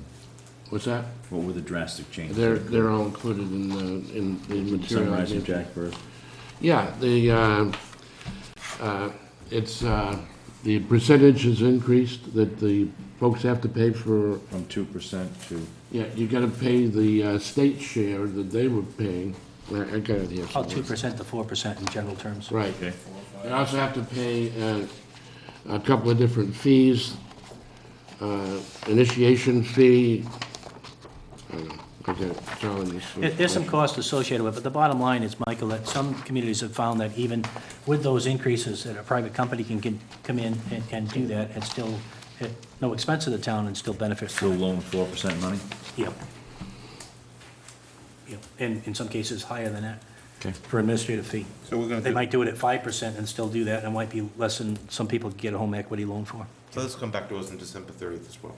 Oh, we hope to, yeah, but the thing is, one of the concerns was, there was a lot of talk around town that we had notified DEP that the town had voted not to continue, and we had not done that, and the board had not done that, nor had the Water Resource Committee been aware that But we had done DEP that. did in fact get a letter, get something stating that this process has stopped, that they no DEP? longer. Changed. DEP, they no longer want, town no longer wanted to be involved in this, and my complaint was, who authorized anybody to do that? That should come, that should come from a board vote. Nobody did. Only correspondence that Nelia has had with Pam Truesdale is to ask her how to do the closeout on that first phase. And it's 4% now, plus a loan origination fee, $1,375, an administrative fee, $375, for a total of $1,750 in fees that the individual's gonna have to pay. Regardless of the size of the project. Yes. The All right, point so is, Water the point Resources- is, some people are still doing that and doing it successfully and getting septic systems taken So care of. Water Resources is going to come back with some recommendations to The us. recommendations we've had so far is that we continue and look at other sources to get it done, if we can't do it with what else. In the 30th of this We month. recommended that 2 months ago. They gotta bring us the sources. We did. Oh, really? Yeah, we did. All right, so we're gonna revisit this at the end of the Jack month. hasn't had a chance to follow it through. So we're going to revisit at the end of the month. Yep. Was that at a meeting I wasn't in attendance at, that you brought it back to the? I won't worry about it. We'll get it done. We'll get it done. Don't worry about it. You only attended a couple of those meetings. Yeah. So, well, we'll get you there. We'll get you squared away. Yeah. No questions and answer period? Jack, I didn't mean to cut you off. Are you done with your report? Just the last item is that I've scheduled training on the harassment in the workplace training for the week of the 6th, I think it's the 16th and the 18th. And you have a personnel board meeting coming up too, right? Yep. You're scheduling? That's this week. That's training on how not to harass. Yeah. Yes. Steve, did you ever do any research in what we're paying for recording secretaries? No, I have not. And how is that coming out of individual budgets for all areas? Yes, and there's some that are doing it without pay. Right. We ought to get a better handle on that situation too, because we have some that maybe we need to continue with recording, or maybe we have another way of doing that and save some money that way as well. And in other cases, there's a fairness involved, because some of it's part of their job. That's right. And then they do that as well. Because we had some requests in here the last couple of meetings with folks. Have, yeah. And some have funding sources, some don't, but, there should be some kind of fairness in what we're doing.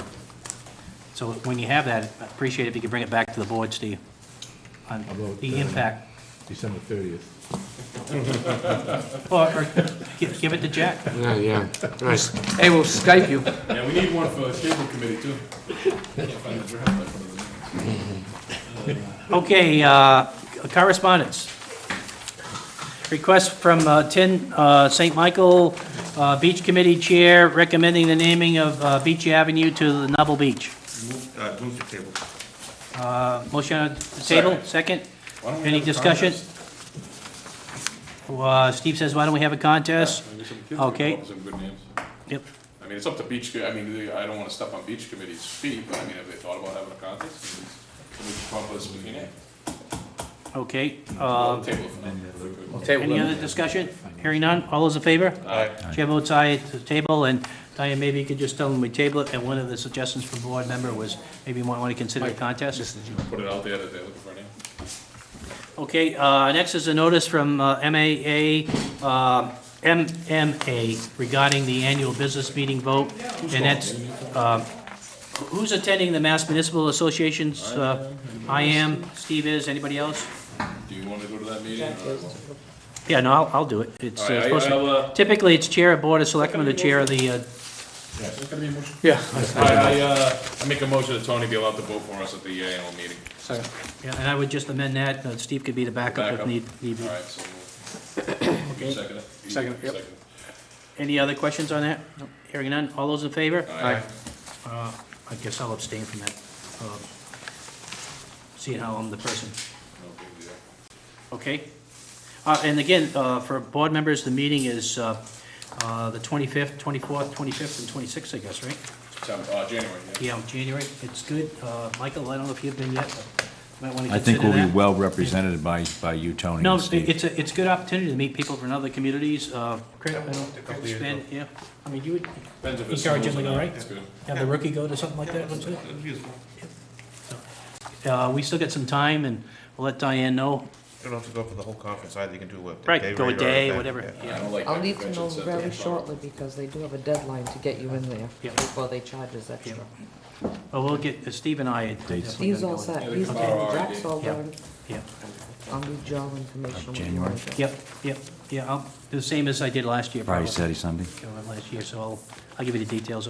Okay, that's done with correspondence. Board member suggestion, next meeting, I was going to try to focus on the budget and try to get it done. Yeah. It might be a short meeting, too. I don't think so. I don't think so. Plus, we're gonna have regular business I mean, mixed in. we've all, this is a great document. I Is mean, we Michael can gonna look be at there? it, make some notes on it. Is Michael gonna be there? Because we're 2 hours late, because Michael's here as it is. So much for Monday Night Football. The Bears are on tonight, too. Did you have anything else? No, does anybody want to put anything else on there next week? We got, right now, we got the 30th as well, but let's try to see if we can get that 16th done. Steve, you're going to be leaving when? The 28th. 28th. That's why you suggested earlier. That's right. to be on That's the- right. Yeah. We got, You didn't catch Pretty it. good guy, I we did. got cable on the 16th, too. You guys want to discuss that? You get cable on the 16th, right? Cable. Cable and the equipment. Equipment. Schools. Okay. I think that was, we may want to communicate with the schools, I think there was some confusion about that, I think that's why they were here tonight. What's that? The schools? Yeah, they thought we were going to discuss the cable tonight. Oh. Somebody asked me, I told them the 16th. Yeah. I don't Because they know. were still looking up some Is that what stuff. you were saying? Yeah. Yeah, they're still looking up the dates. The Oh, that's schools, what- that's what, we're not taking action on this, but the schools, I did get a call from the Michael Duart, the maintenance guy for the schools, and he was asking that we give consideration, there's some funds available from the old betterment grant of $100,000. Initially, that's one of the things the treasurer's office and the Board of Health was suggesting, let's use that old money and start lending that out as a, you know, a way of continuing it.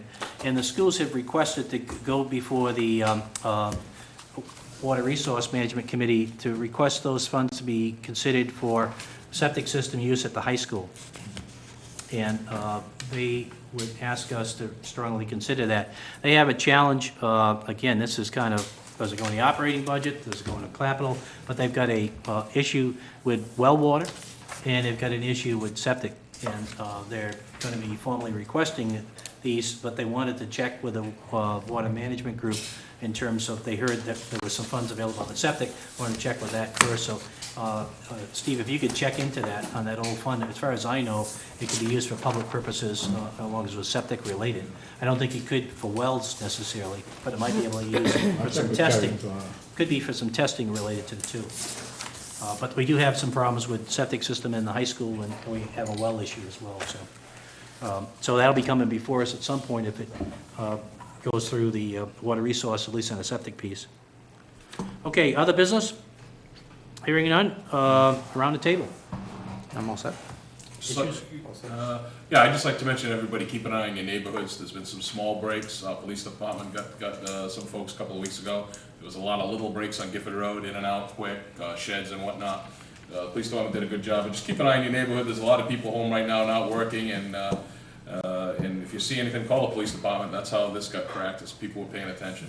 So watch out for each other. And be careful for deliveries that are left on your front porch. Yeah. They're not gonna stay there for long. We've had some problems with that too, folks. 'Tis the season. Okay, we're gonna be going into executive session to approve executive session minutes. Well, unless we have to make any statement on it, we could actually do it in open session. We're just approving a minutes of Yeah. a meeting that we approved. No, but technically it's gotta be an executive, or it's available to the public. Okay. So we gotta Okay. officially do it. and Okay. It's the subject And Mike matter- Sullivan moved that we go into executive session to approve the minutes of As November the 25th, 2013. Good discussion. Second. All right, this is Jack. Ira just roll it. Oh, hang on. Has the subject matter reached a conclusion? I don't even know where the minutes Are you are. gonna release, in other words, are you gonna release the contents anyway? If you are, you can do it in open session. Actually, all we did was approve the minutes from before, we're just carrying that on, so. Right? We should probably do that, approved them we all. should probably do that in a more thoughtful process. I would suggest that we Yeah, just we'll just- approve the minutes Okay, and be done with there's a it. motion to go into executive session, roll call vote. Ira just roll it. Steve Wilmer. I'm Mike Sullivan. Anton Viera, okay, and then we'll come out to adjourn, there'll be no